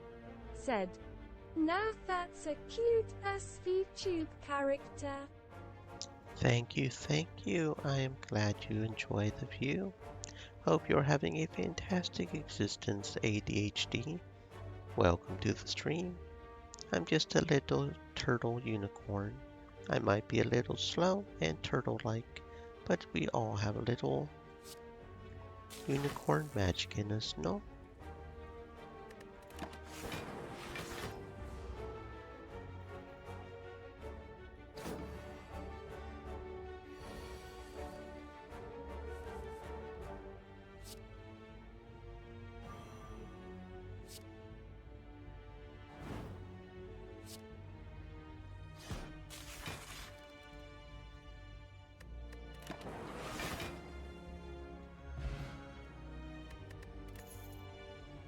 Ad plays the game. Said, good luck on your run. I will need luck with how bad I am at these sorts of things. Thank you for the well wishes. Maybe we'll manage something. Recursion, invoke your next orb. Channel the orb that was just evoked. Interesting. I think I'll go with Leap though.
Oh, look at that. Another store. Very, very cool. And we've got good amount more money this time. Start each combat with one focus. Increases the effectiveness of channeled orbs. Strawberry. Upon pickup, raise your max health by 7. When viewing your draw pile, the cards are now shown in order. Interesting. So if we do get one of those, we'll have 40 to get a card, which means we would only be able to get Glacier, which is 7 block and channel 2 frost. Each combat with one focus. Start of your turn, add a random common card. 3 block, card from your discard into your hand. Ball lightning. I'm thinking going ahead and getting Data Disc and Glacier. Seems like the best choice. Data Disc and Glacier. My favorite color is green. Okay. Moving onwards and upwards.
Stream Elements said, "Stay moist, my friends.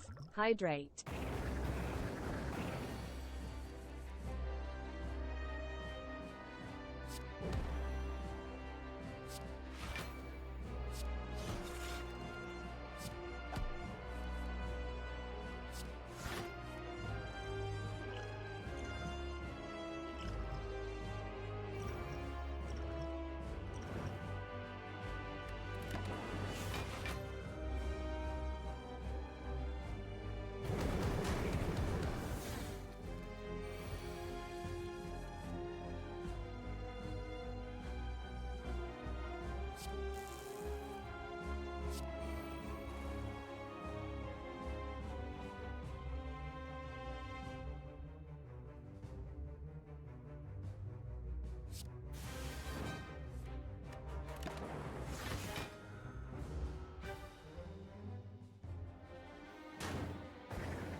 Alright, I'm kinda liking this guy.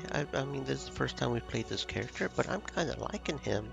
He's got his little orbs, and I'm really getting into the groove with this guy. Bias cognition. For focus at the start of your turn, lose 1. Okay. 26 damage to all enemies and lose 3 focus. So can we do it if we don't have 3 focus? Because if so, then that 26 damage is a lot of damage. Skill from your draw pile. I'm going Hyper Beam, and I'm hoping I don't have to have 3 focus in order to lose 3 focus for Hyper Beam. Black Star. Sacred Bark. Double the effectiveness of potions. At the end of your turn, you no longer discard your hand. That could honestly start proving problematic if we start getting too many cards. I don't know what the max hand size is, but considering how many cards we have that are drawing cards. So since we now have the Black Star, we want to make sure to go for the elites. Now that we have the Black Stars, there's 1 on each path here. There's 1 on the path up here, but we can get to that path from either one of those elites down there. There's also 1 over here, so that's fine. So we'll end up with 2 elites pretty much no matter what path we go. So, looks like there's 2 unknowns there. 3 unknowns if I go down that one path right here. 4 unknowns. That could be good. There's 2 back to back right there. So if we do that, that would be what, 1, 2, 3, 4 on that path. 1, 2, 3, 4 if we go there. Seems like our max is about 4. No matter what, because we can't do these on the same path. That has 2 there. Yeah, no. We can do 5 if we do that path. Do 1, 2, 3, 4, 5. Yep, that looks like the path to go. Sort of curving over here and over there. Okay. And that does get both of the elites, right? We're not, yeah. Okay. Let's do that.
Well, that answers that question. Apparently, we can go into negative focus. I no longer like that card. Okay, apparently that's a thing. Negative focus. We can become unfocused, pretty much. Card in your discard pile, return it to your hand. Kind of not sure about even taking that, but whatever. Sweeping beam, ball lightning, or beam cell. Ball lightning seems good. And we've got a merchant. Let's see what we've got. We don't have enough money to... Oh, and that Orichalcum would have been real good too. Orange pellets whenever you play power attack skill in the same turn. Interesting. But we can... Oh, another self-repair. That could be very good if we start getting too hurt. Doesn't take effect until after the battle ends, but 2 cards. Put a card from your hand on top of your draw pile. Finesse 2, blocking a card for free. Evoke your next orb X times. Consume your rightmost orb and use its evoked effect.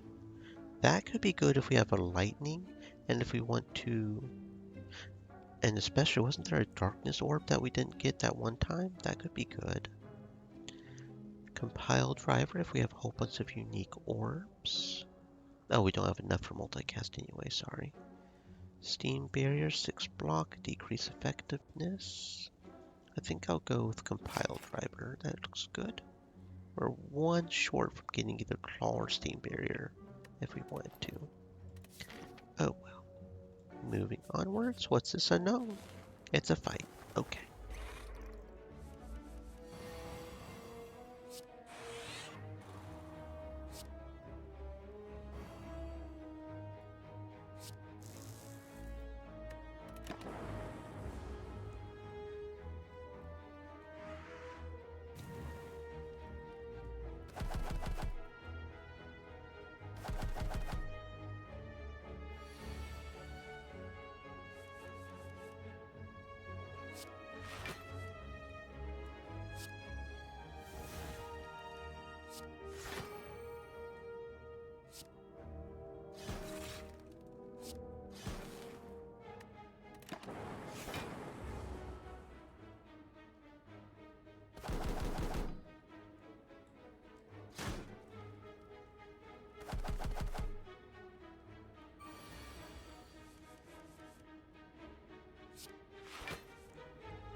Oh, that's an interesting one. The bomb at the end of 3 turns deal 40 damage to all enemies.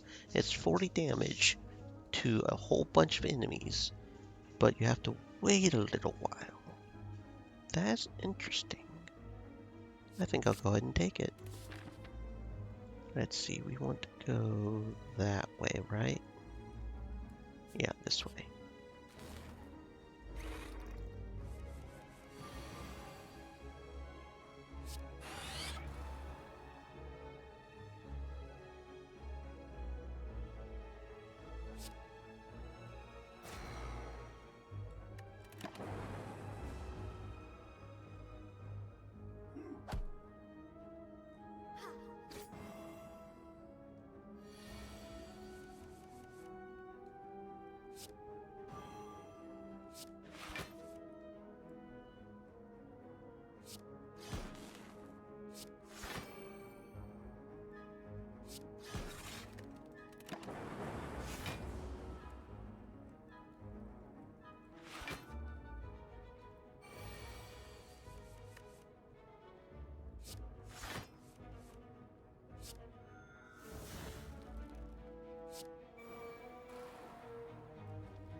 A long line of hooded figures can be seen entering an unassuming cathedral. Naturally, you join the line and are quickly surrounded by cultists. They ignore you as they gleefully chant and wave their weapons around. Murder, murder, caw, caw, caw.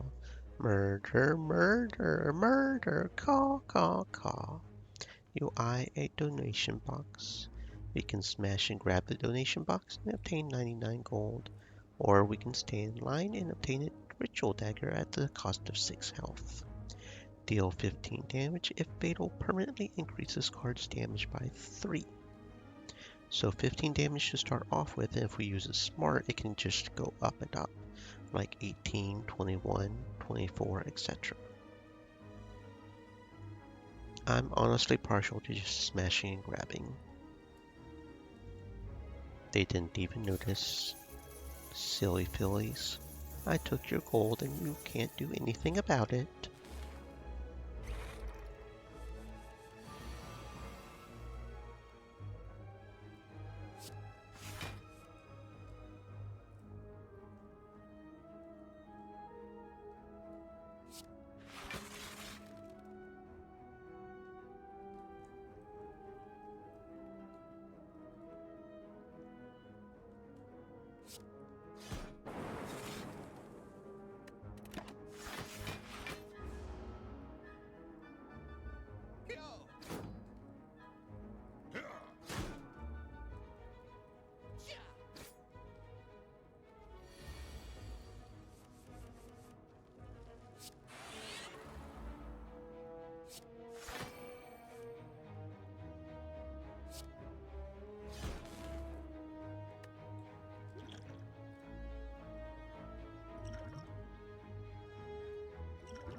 You come across an ornate building which appears abandoned.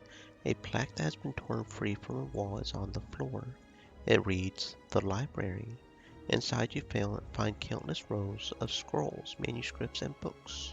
You pick one and cozy yourself into a chair for some quiet time.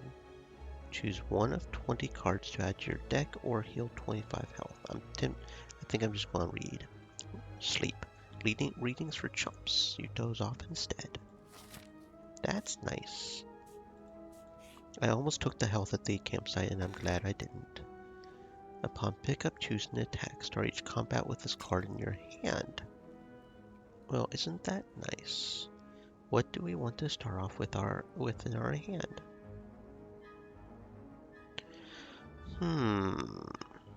Decisions, decisions, decisions. That would be really good for Mind Blast, because if it starts off in our hand, then that means we have a max draw pile, right? Yes, Mind Blast. That use our turtle brains, right? Yes. Okay. And it's a chest. Yay! 25 gold and a happy flower. Every 3 turns, gain a free energy. Happy, happy flower. Should we go over here or over here? This way would have 2 fights. This one would only have 1 and 2. So probably over here. Okay.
Let's see what we get in the shop. Anything good? Anything good?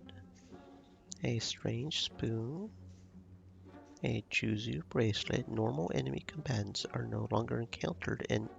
Oh, that could be useful. Make our random encounters more random. Whenever you exhaust a card, add a random card. Okay. So let's see. Metamorphosis. Shuffle 3 random attacks into your draw pile. They cost 0. That sounds pretty good. Enemy loses 9 strength. Yeah, that actually sounds really good. And that's a free 9 strength loss. That sounds really good. Scrape. Deal 7 damage. Draw 4 cards. Discard all cards drawn this way do not cost 0. Skim could be good considering how much mana we seem to be getting every now and then. 6 block. Steam barrier is kind of like a free block. We've got a lot of money, so we can really get a lot anyways.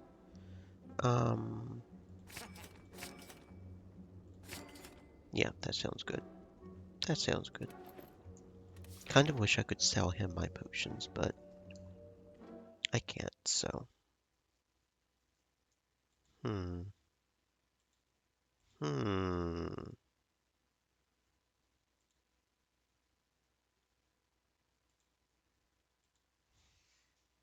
Twitch is being twitchy. Gotta love the twitchy twitch. Gotta love the twitch. Twitchy twitchy twitch. Twitch is being twitchy. Gotta love the twitch. Why is Twitch being weird? I do not know. Why is Twitch being a twitch bitch? I don't know.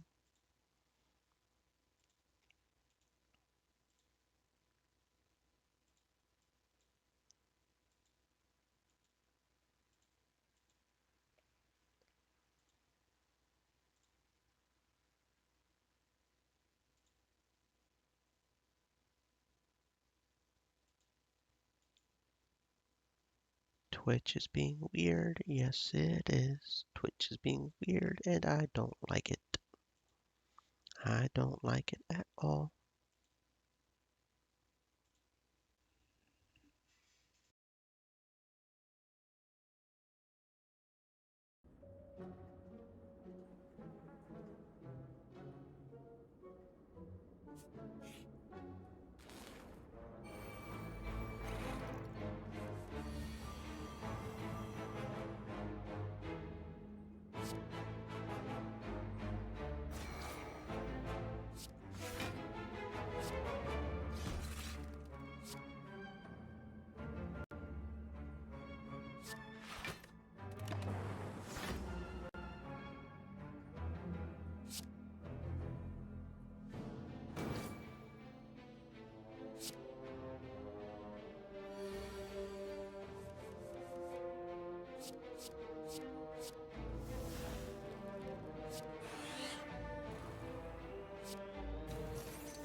As you slowly make your way up the twisting pathways, you constantly find yourself losing your way as the walls and ground seem to inexplicably shift before your eyes.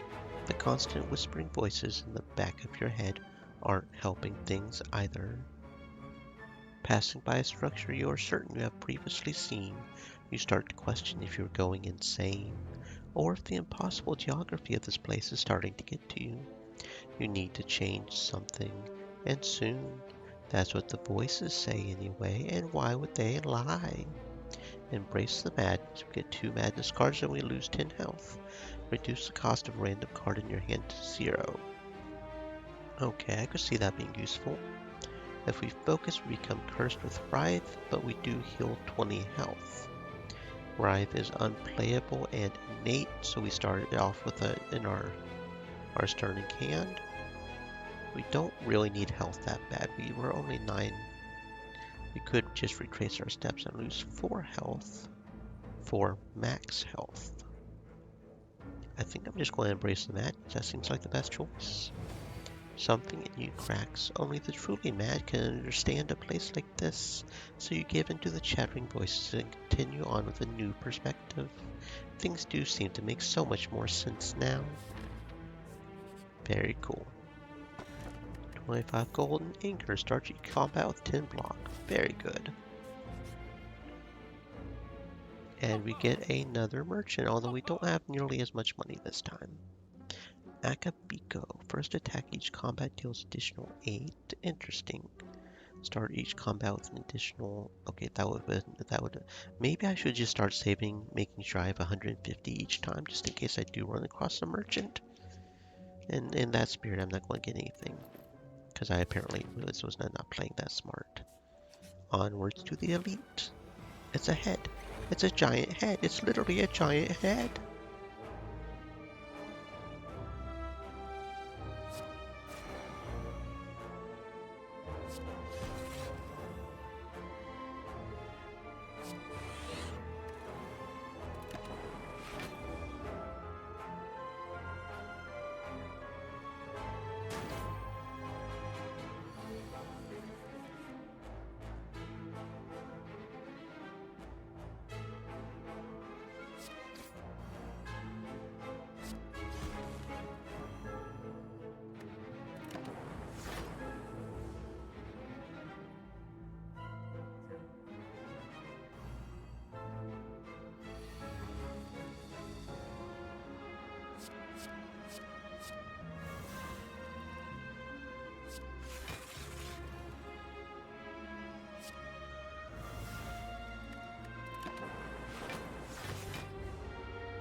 Extreme Elements said, "Stay moist, my friends.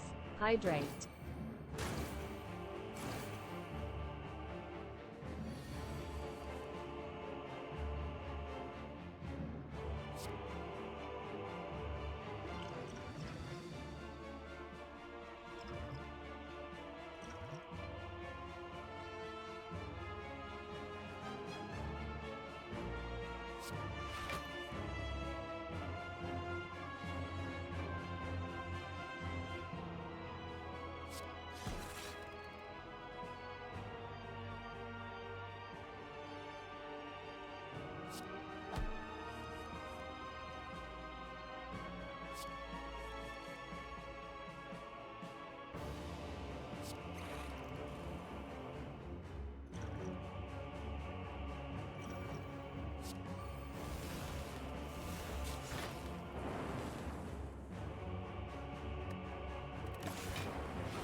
Okay, there we go. We won the run.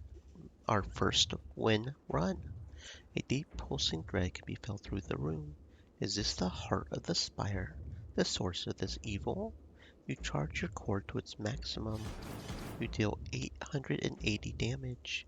The heart squirms and bleeds, but is ultimately still pounding. Are your mightiest attacks not enough? You ask yourself, have I been here before? You feel that you have dealt a total of 880 damage to the heart. A total of 14,636,643,707 damage has been dealt by all who have challenged it. The heart pulses louder and louder as your consciousness fades. Okay. Sure, if you say so. Cards unlocked. Deal 9 damage. Put the next card you play this turn on top of your draw card pile.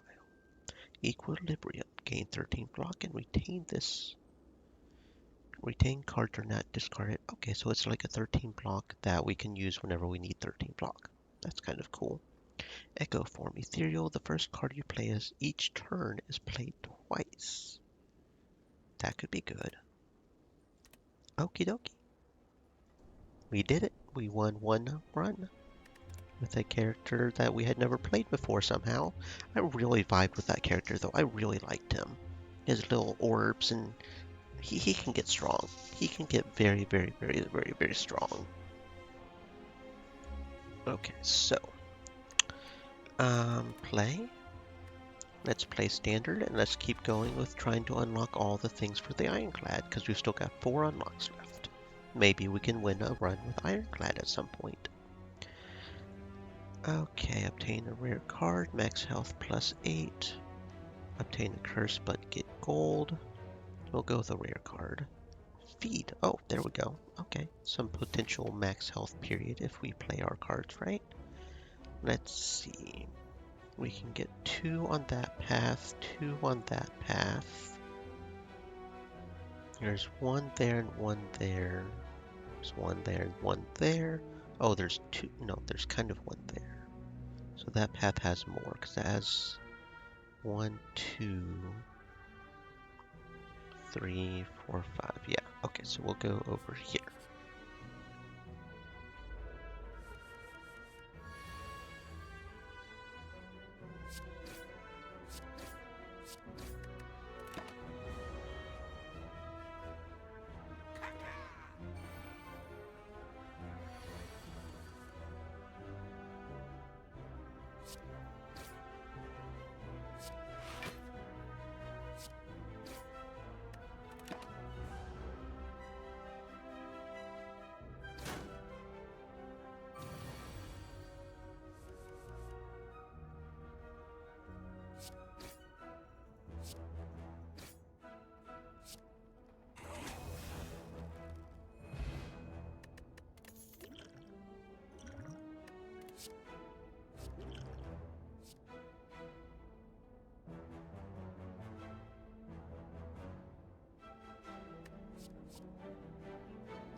Okay, so it looks like we may have to save even more than 150.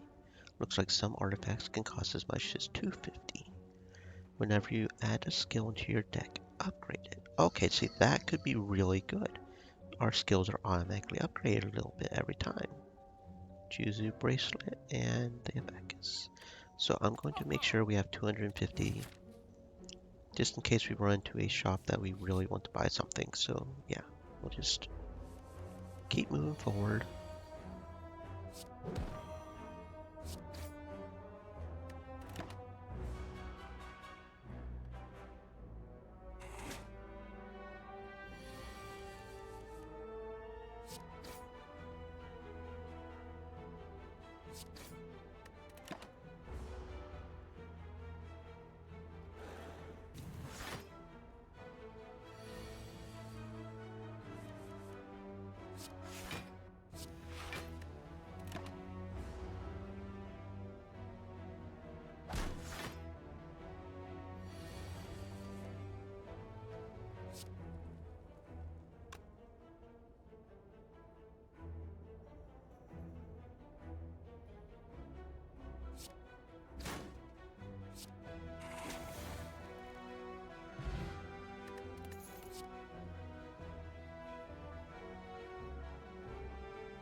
As you come to a dead end and begin to turn around, walls slam down from the ceiling, trapping you.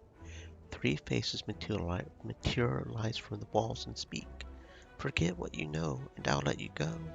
I require change to see a new space. If you want to pass, then you must grow. We can forget, change, or grow. We can remove a card, transform a card, or upgrade a card. I vote upgrade. We'll upgrade Carnage. That sounds good. Satisfied, the walls in front of you merge back into the ceiling, leaving a path forward.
During boss and elite combats, gain 1 at the start of your turn.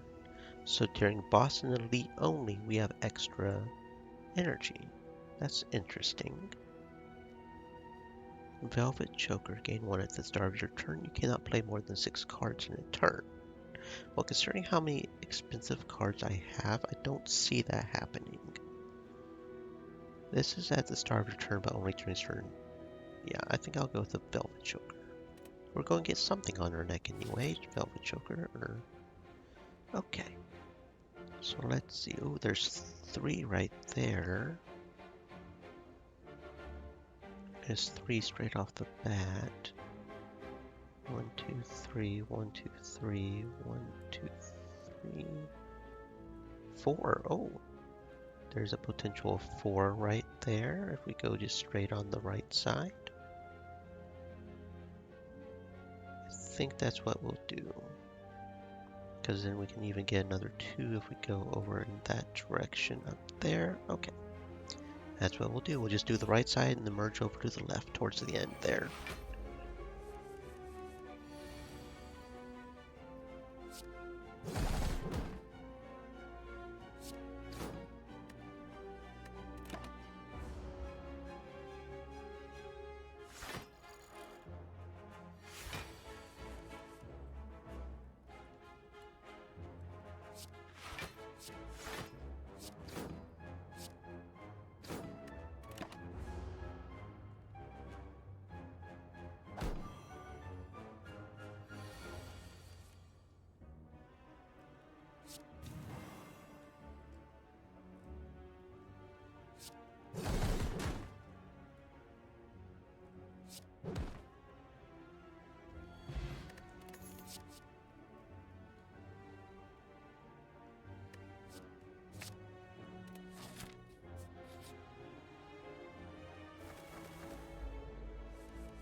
Can we get something good from the merchant? Let's see. Ooh, a potion belt. If I start getting too many potions, that could be good. Dolly's Mirror. Upon pickup, obtain an additional copy of a card in your hand. Start each strength with... Yeah, that's definitely good. And Dolly's Mirror. Feed. Our max health is going to go through the roof here very, very soon. Very good. Moving on. Random encounter. You come upon a dapper-looking gremlin again. I'm kind of curious what this one is. I'm honestly curious because this is an artifact, this is money, this is loss of health, this is loss of card. I'm guessing this is either health or health regen. Kind of curious what the portal leads to.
You encounter a group of bandits wearing large red masks.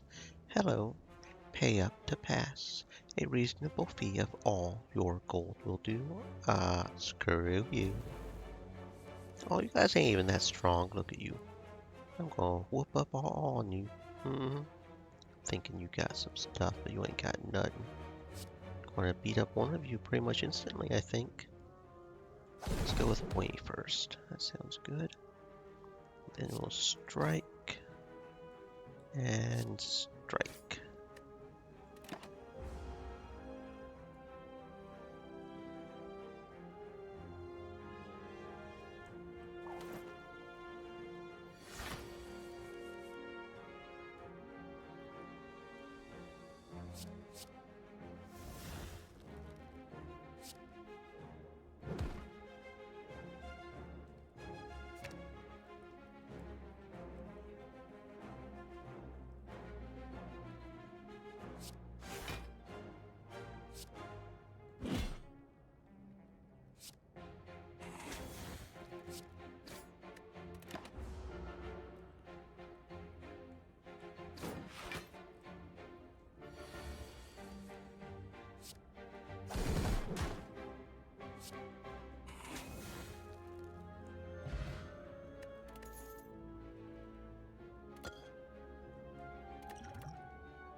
I didn't quite add that up right. I messed up.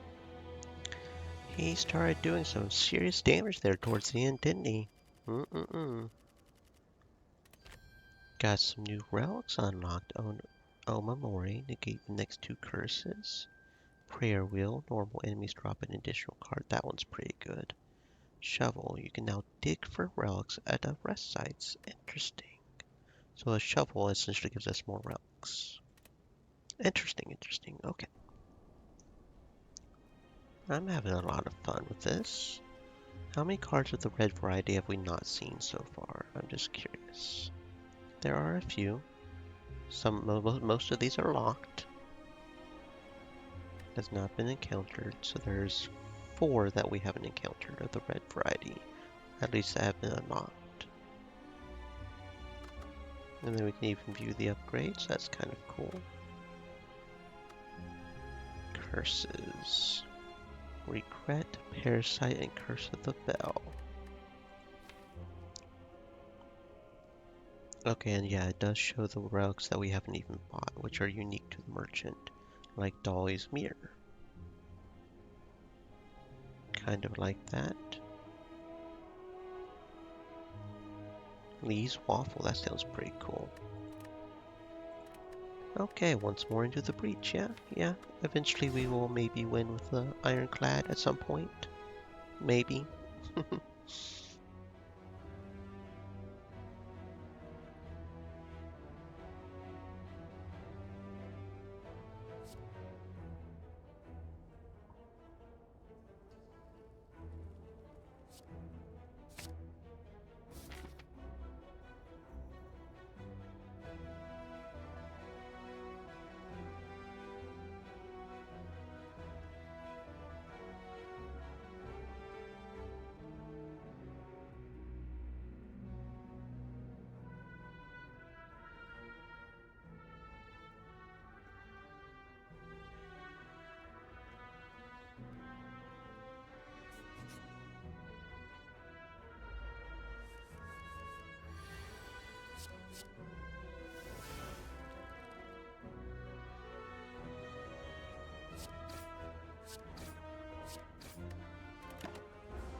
Oh, well, this is different. A gremlin is madly shuffling cards on a table. This monster seems to be a harmless one. You approach him out of curiosity. 12 cards. Match them to keep them. 5 tries, no do-overs. Are you ready? Let's start. Okay. So I just have to match them to keep them. But what if I don't want to keep? Why would I want to keep a parasite? Burning Pact. Okay, so there's a Burning Pact there, a Bash there, Juggernaut. Deep Breath, Burning Pact. We could go ahead and get Burning Pact, which could be good. Armaments or Juggernaut. Whenever you gain block, deal. Well, we can only do one more, so we can either get Juggernaut or the other.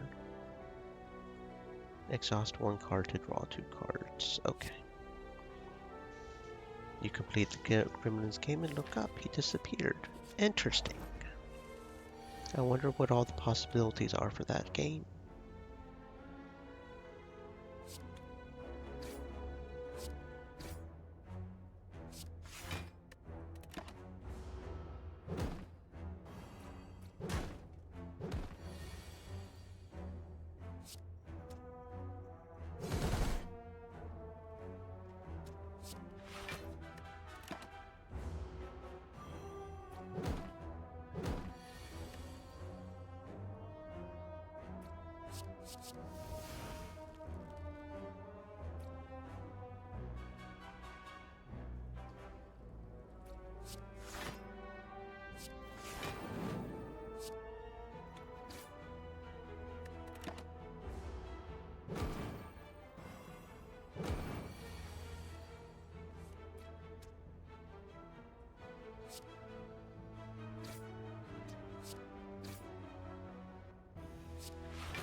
Thank you for the follow. Hope you're having a fantastic existence, and I am glad you're enjoying the stream.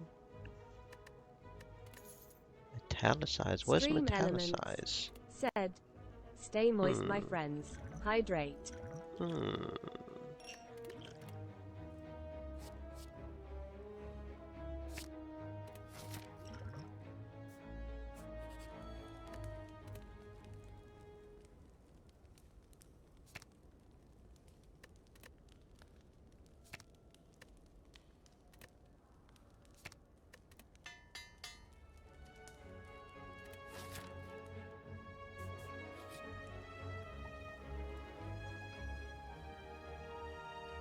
I already have too many potions. What am I going to do? Okay, well, I have a tendency to not use the speed ones. Plate armor can be good. I don't even know what metallicize does. Sneca oil. Draw 5 cards and randomize the cost. That could be good, that could be bad. I definitely like Distilled Chaos. And I'll go with Snecko until I know what metallicize does. I might end up regretting the coffee dripper, honestly, but oh well.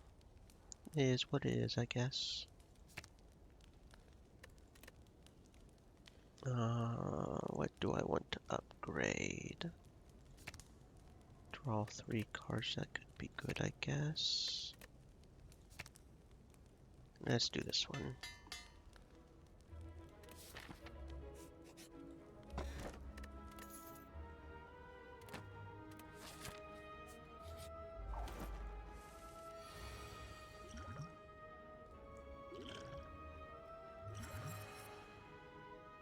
Metallicize at the end of your turn gains 6 block. Oh, that's what it does. Yeah, I definitely would have preferred that. Okay, that's fine. We now know what it does. Let's see, if we use both defense, we'll be able to use the clash, and we'll still have enough for carnage, so... There we go. Let's wreck the snake.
I'm just not sure about winning this run. I probably shouldn't have gotten the coffee thing with how sloppy I'm playing as well, but Oh, 31 block, that works.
That being said, if I can get past this guy with only 25 health, I'll get full health next turn, so I guess we'll have to see, won't we? Can I do it? Can I do it with only 25 health? Who knows?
Well, there you freaking go.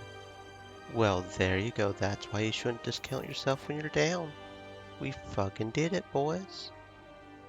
We did it, and now we'll get full health, right? Because we get full health after a boss. I can't believe we did that shit. Wow. I'll go with impervious. That sounds good. I can't believe we just did that shit.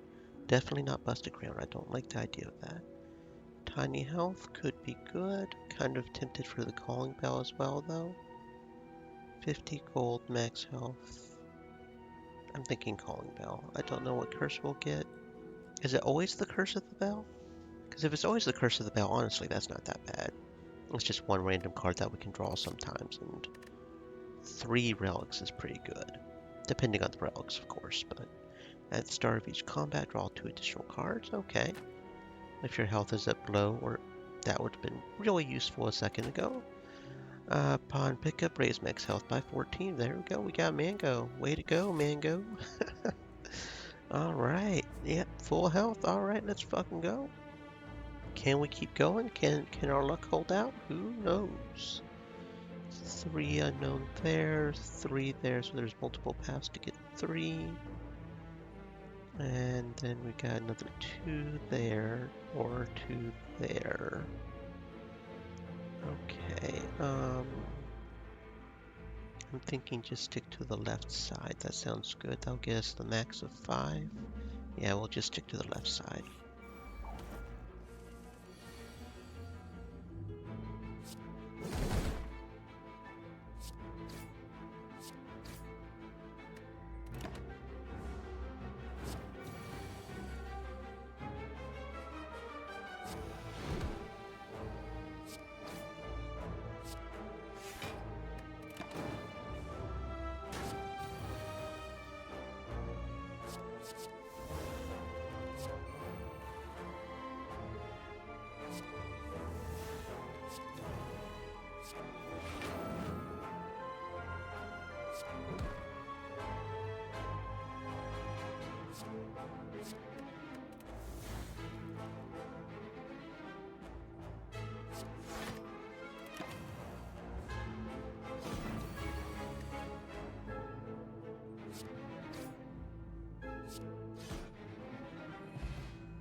Judging from the chaotic terrain around you, a bony sphere surrounds a mysterious glowing object within.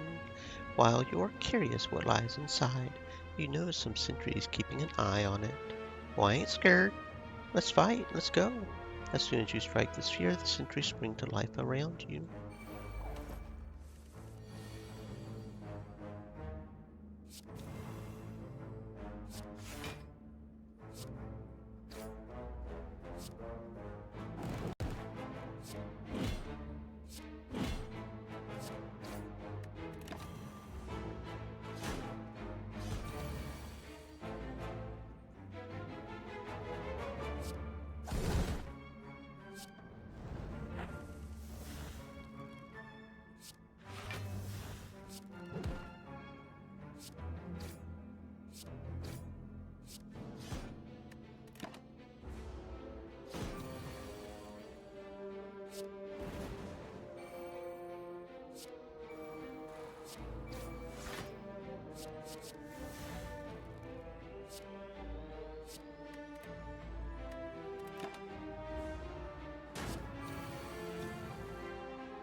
As you take a moment to stop and carefully observe the undulating landscape around you, the hint of a pattern starts to emerge from within the randomness.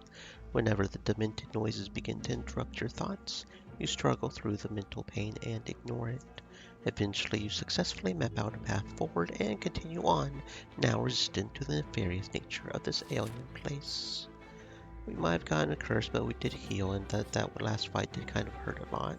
But we start with 4-plated armor, so it's worth it. Navigating through the beyond, you discover a glowing tesseract spinning and shifting gently in the air. You touch it, a sharp pain flows through you, followed by vivid flashes of a distant memory. Whose memories are these? We can recall for 1, 2, or 3 colorless cards, but the more cards we get, the more health we lose. Here's hoping the cards are worth it. Oh well, we got bandaged up, so yeah, that'll help quite a lot. The bomb for I don't like forethought. Apotheosis could be good. Impatience, no attacks, draw 2 cards. Gain 6 block. Let's go with good instincts.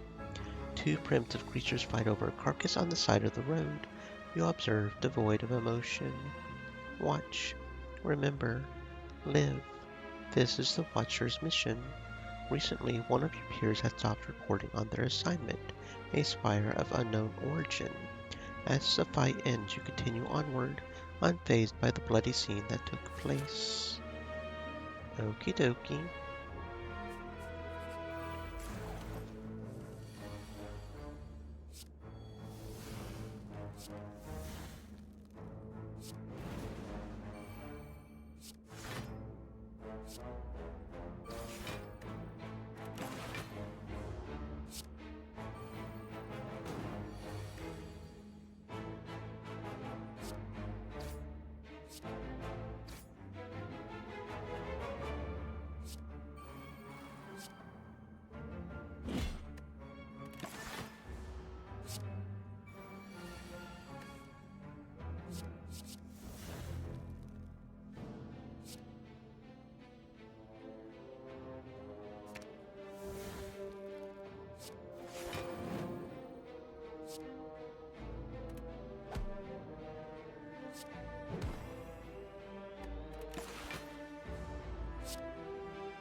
You come across a dead adventurer on the floor. His pants have been stolen. Also, he looks to have been eviscerated and chopped by giant claws. Though his possessions are still intact, you're in no mind to find out what happened here. I found a relic. Start each combat with 10 block. Very good. Oh, and we can keep going until the monster reaches. I wonder what the monster is. Is it a very hard monster? I found some gold. 30 gold. You searched all his belongings without a hitch. Okay.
Navigating an unlit street, you come across several hooded figures in the midst of some dark ritual. As you approach, they turn to you in eerie unison. The tallest among them bares fanged teeth and extends a long, pale hand towards you. Join us, brother, and feel the warmth of the Spire. Remove all strikes, receive 5 bites, and lose 37 health. Deal 7 damage and gain 2 health. So we become a vampire, I guess? Remove all strikes. But bite's better than strikes, right? Only problem with that is I have those cards that are powered up because I have strikes. So I think I'll refuse for right now. On a different run, maybe I would do that, but I've got those, perfected strikes. I've got 2 perfected strikes, and that deals an additional 2 damage for all cards containing strike, which would essentially be a loss of power right there. So I'm not sure it would be worth it just because of that, but maybe it would because of the health gain. I don't know. You step back and raise your weapon in defiance the tall figure's size. Very well. The entire group of hooded figures morph into a thick black fog that flows away from you. You are alone once more. Okie dokie.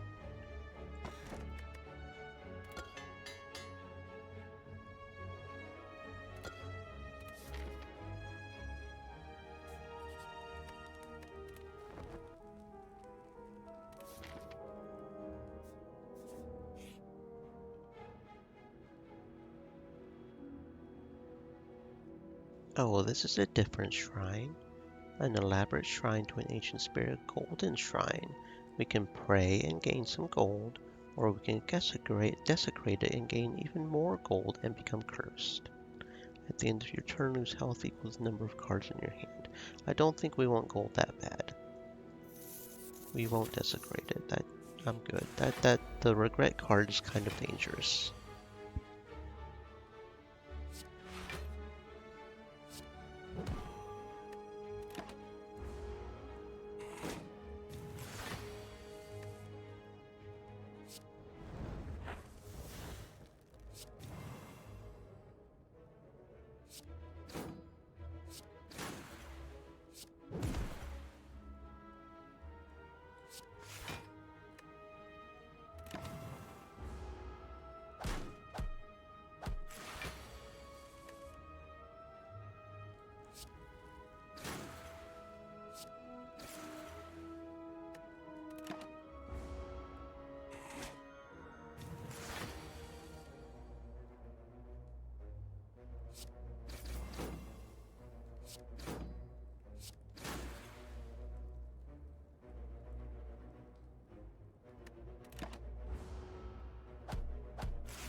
You spot a loose brick within the pillar that catches your eye.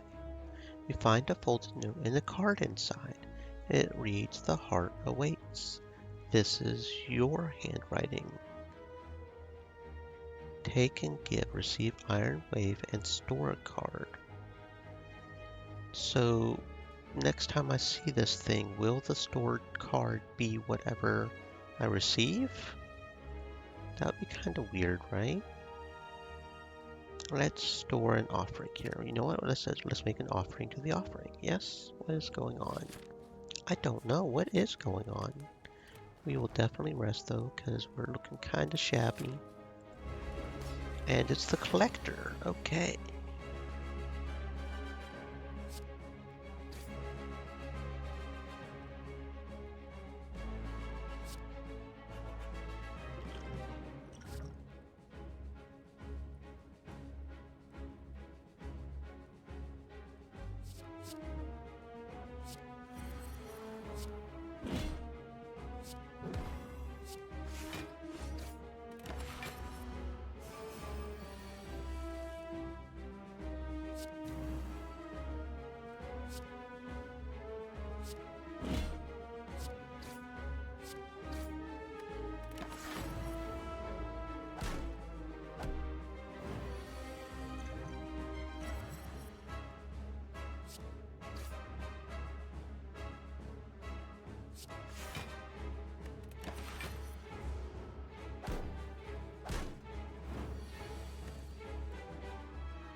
Well, wasn't quite able to defeat the collector.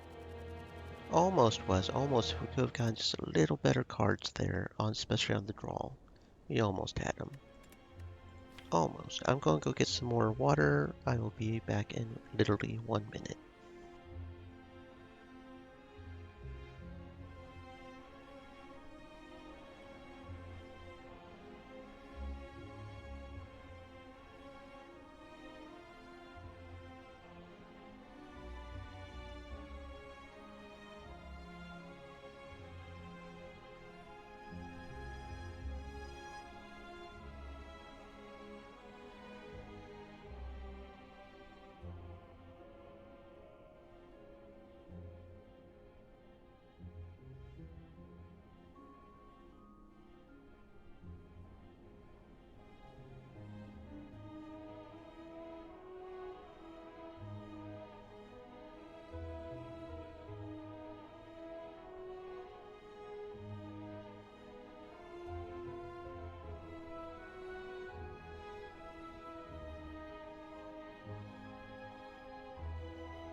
extreme elements. Said, stay moist, my friends. Hydrate.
Okay, so we get this choice again, and I think this time I will take it.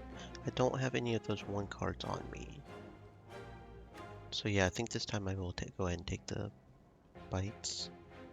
I'll lose 26 max health, but I'll be able to start healing more consistently, and it just replaces the strikes. So yeah, I think I'll go ahead and be a vampire this time. The tall figure grabs your arm, pulls you forward, and sinks his fangs into your neck. You feel a dark force pour into your neck and course through your body. You wake up sometime later, alone, An intense hunger passes through your belly. You must feed. And feed we shall. Oh, it's the hooded guys again. I think I'll just smash and grab again. Okay, let's see. Moving onwards to there. Yeah, that's where we're going. Okay.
In an abandoned temple, you find a giant book, open, riddled with cryptic writings.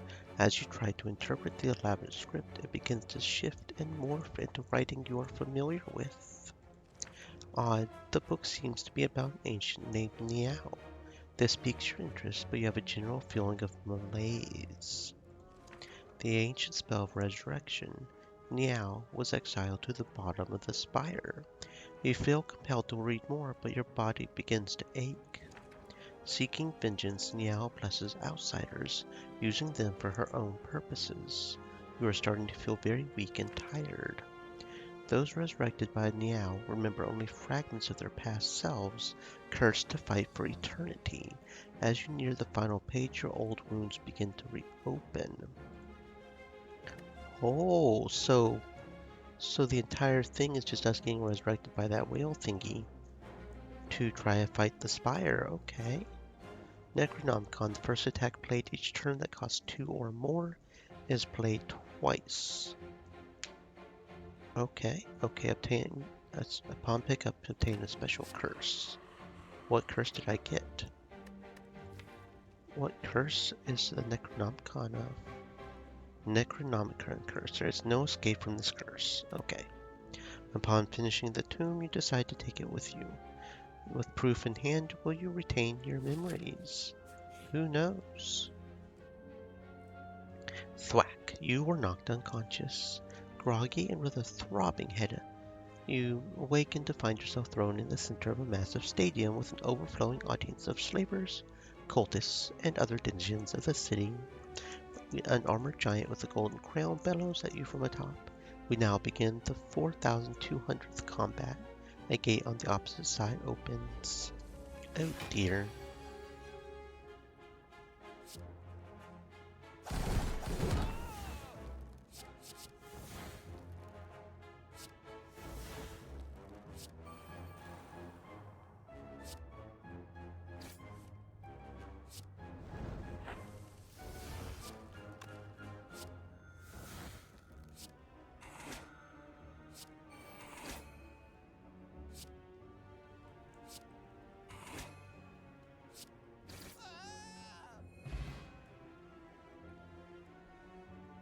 Well done, weakling.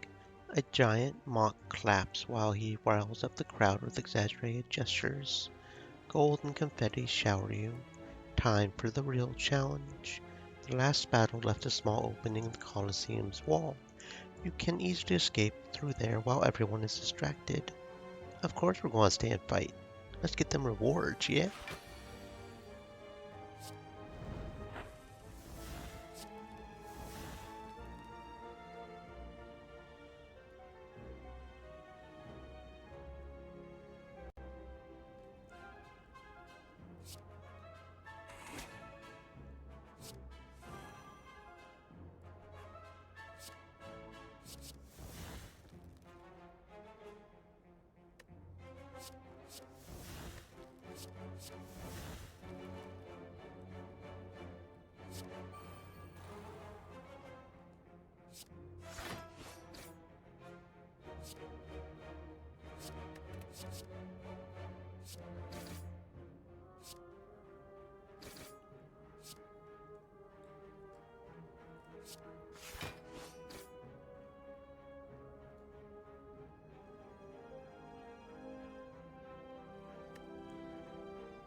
As you head upwards, hopping from one floating shape to another, you slip. You begin to fall. While in free fall, you consider your options. Land safely with your greatest techniques. Channel a power to survive the fall. Strike at the wall to hang onto it. We can land, but we'll lose battle trance, which honestly would not be that bad of a thing. Drawing 3 cards doesn't help a whole lot if you don't have the power to use them. Channel, we lose Berserk. Again, not necessarily a bad thing. Not one of my favorite cards. Or we strike and we lose Bash. Definitely not that one. So it's a matter of which card we lose is what it's saying. We either lose a skill, a power, or an attack. Okay, I see what's going on. I will go ahead and lose Battle Trance, I think. You land with extreme grace before continuing on.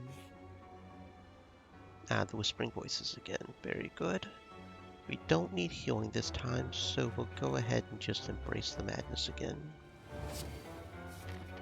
That sounds good. And then over here. And we don't have a red mask. Okay, so I know where to get the red mask, though. That's a event with those 1 thief guys. Interesting. A highly ornamented tomb can be seen on the other side of a floating path. Upon reaching the tomb, you notice a slot for gold coins with a scratched out inscription above it.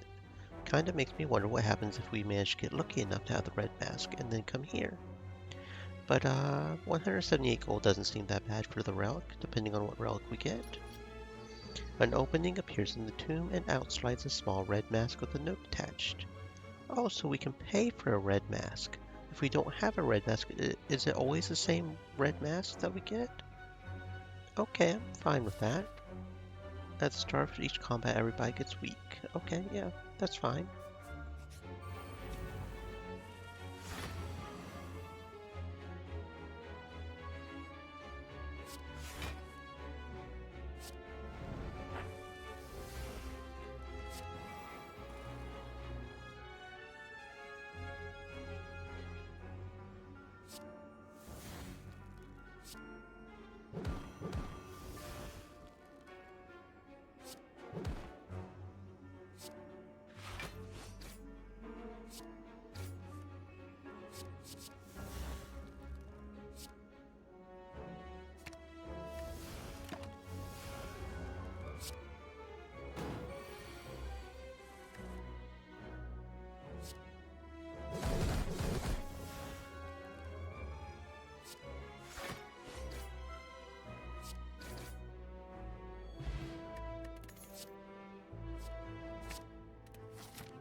While walking and traversing through the chaos of the Spire, your thoughts suddenly begin to feel very real. Imaginings of monsters and riches begin to manifest themselves into reality. The sensation is quickly fleeting. I am war, fight a boss from Act 1 and obtain a rare relic. I am awake, upgrade all cards and I can no longer heal. I am rich, gain 999 gold. And curse to normality. While in hand, you cannot play more than 3 cards this turn. Interesting. I think I'm going to fight a boss. Let's fight a boss.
And we've completed a run with Ironclad. Hoorah! I deal 797 damage this time. Interesting. Okay, so that is the total of my damage. I'm guessing that 14 million number is the total of everybody on who's ever played the game. That's kind of interesting how they do that. I beat the game with the Ironclad, got the achievement Ruby. Did I really win though? Who knows? I don't know. We still have 2 unlocks remaining with him, but we have gotten 1 unlock now. So Wild Strike, 12 damage, shuffle wound into your draw pile. Evolve, whenever you draw a status card, draw a card. So whenever you draw a status card, you get another card, pretty much. Immolate, deal 21 damage to all enemies and add a burn into my discard pile, which is 2 damage, pretty much. Still, that's a lot of damage to all enemies, so I think that would be worth it. Okie dokie. We actually managed to win a run with our main character. That's what's up. Oh, and now we've even got the creds. I'll let them roll this one time, because we haven't let them roll yet. It's important to make sure to give everybody who worked on this really cool game their time. We'll skip them every other time. I'm pretty sure we can't skip them, but I'm going to let them play just this once. Just this once.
Oh, that's interesting. Look at that. There's like a little symbol thingy. I wonder if something special will happen if we get all three. Now curiosity's kind of making me want to go ahead and finish these. But there's 4 characters. Well, we still have 2 more unlocks, so I want to finish unlocking the Ironclad. Oh, is this level 1 Ascension? Runs get harder as you win streaks are unaffected. Elites spawn more often. Well, that's okay. Elites give us relics, right? Especially if we had that one relic, the Black Star. Hello, Mr. Whale. You are not as you appear, are you? Max health plus 8. Yeah, let's go max health plus 8. That sounds good. Give me more room to fuck up, like I tend to do. 1, 2, 1, 2. There's a chance to get 3 if we go up that way. Okay. What about up here? We have another 3. Another 3, so we'll want to go up that way and then over like so. Okay. Let's go.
Stream Elements said, "Stay moist, my friends. Hydrate."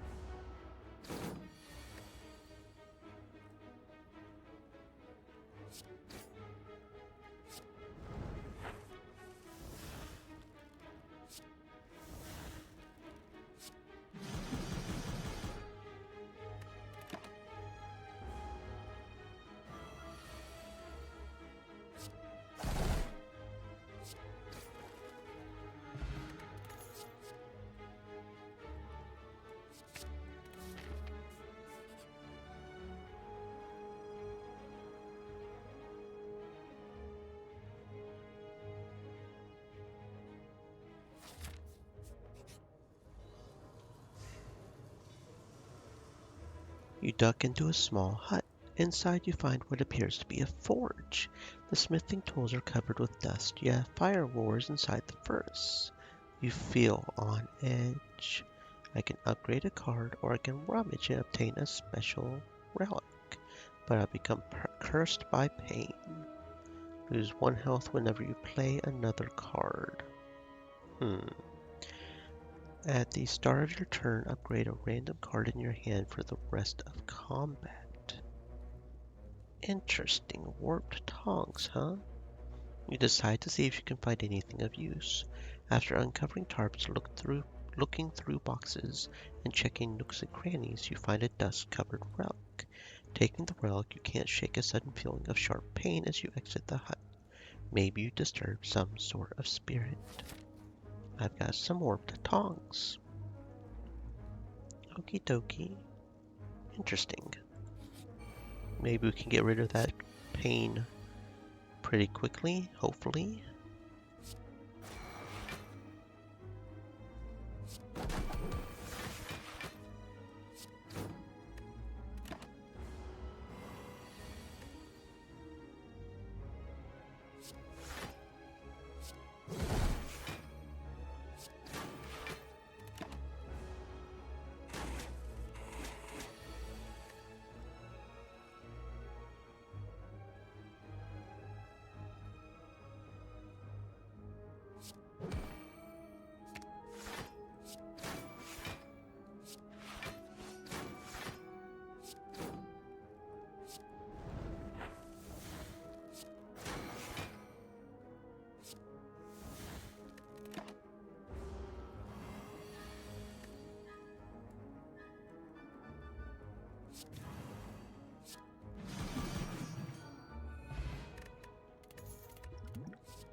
I kind of wonder how many of these event relics are based off that mask guy.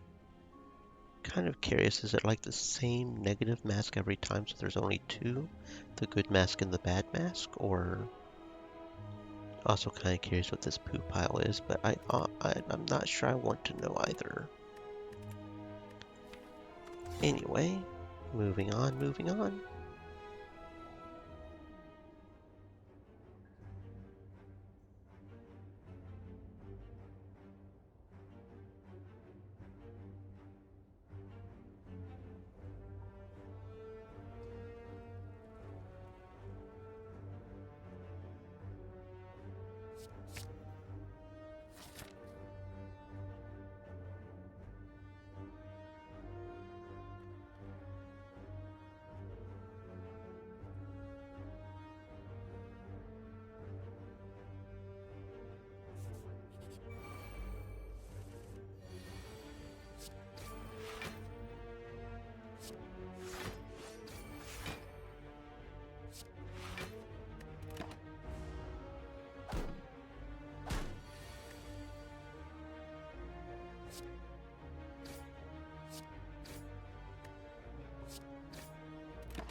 You walk into a room to find a large hole in the ground. As you approach the hole, an enormous serpent creature appears from within. Ho ho! Hello, hello! What have we got here? Hello, adventurer. I ask a simple question. The most fulfilling of lives is that in which you can buy anything. Do you agree? I do, actually, yes. Doubt. Unplayable at the end of your turn. Gain 1 week. Yeah, okay. Yes, this will all be worth it. The serpent rears its head and blasts a stream of gold upwards. It is amazing and terrifying simultaneously. You gather all the gold, thank the snake, and get going. Thank you, Mr. Snake, for the gold. And now we can destroy the wing statue for some more gold. Very good. Just getting that money.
Oh, it's not the same book every time. This one's different. It's an Enchiridion. At the start of each combat, add a random power card into your hand and it costs 0. That's interesting. Was it... I probably should have read it, but I don't think it's different story, is it? I didn't realize that there was a different one. I just assumed it was Necronomicon again. Is there an Enchiridion? No? Hmm. Okay. Cool. Free power cards, I guess.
Hello, Con. Welcome to the stream. Hope you're having a fantastic existence. Hope you are being well. I see you got a sleepy emote there. I bet it is pretty late where you are.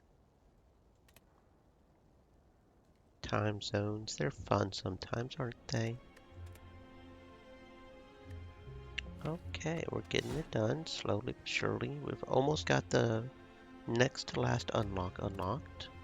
So we'll just keep on going. Obtain 3 random potions. Rare colorless card. I think I'll go with that. Oh, Mayhem. I do like Mayhem. Start of your turn, play the top card. Although Apotheosis is also good. Only problem with Apotheosis is if we get a whole bunch of upgrades later on, and you can't upgrade if it's already upgraded. That's the main problem with Apotheosis. 1, 2, 3. 1, 2, 3. I think at best we can get 3 from there. There's another 3 up there, so like that, and then up there to that. Yeah, that looks good. Let's do that.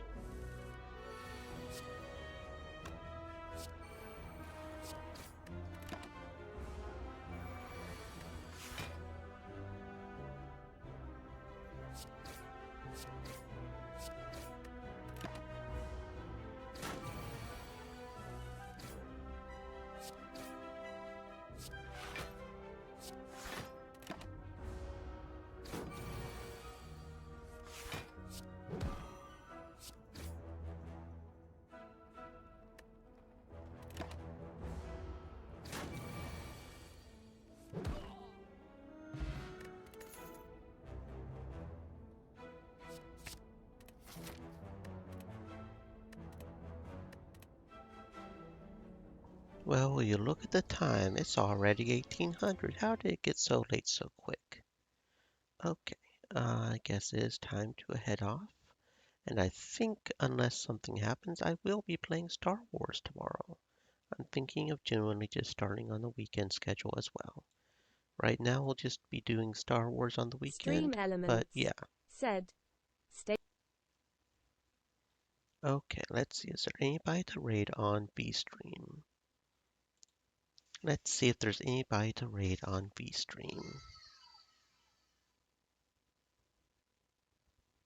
Con, are you on? Are you on, Con? Maybe if you get on, we can raid you. Let's see.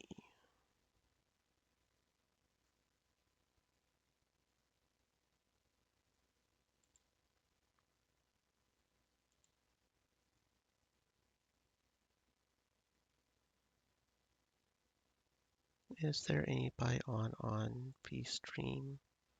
I'm thinking there isn't. It doesn't look like there is. Oh, yeah, there is. There is. We will be raiding on V-Stream. Yes, yes, we will. A very... Okay. Meteor... I think it's an exclamation mark, right? Or is it a slash? Slash meteor shower at Minerva Mythos. Copy that. So the people on VStream, feel free to use the raid message. And let's see, I believe she also has a Twitch channel, so it would make things easier if we just raided her with the Twitch as well. I do believe she does.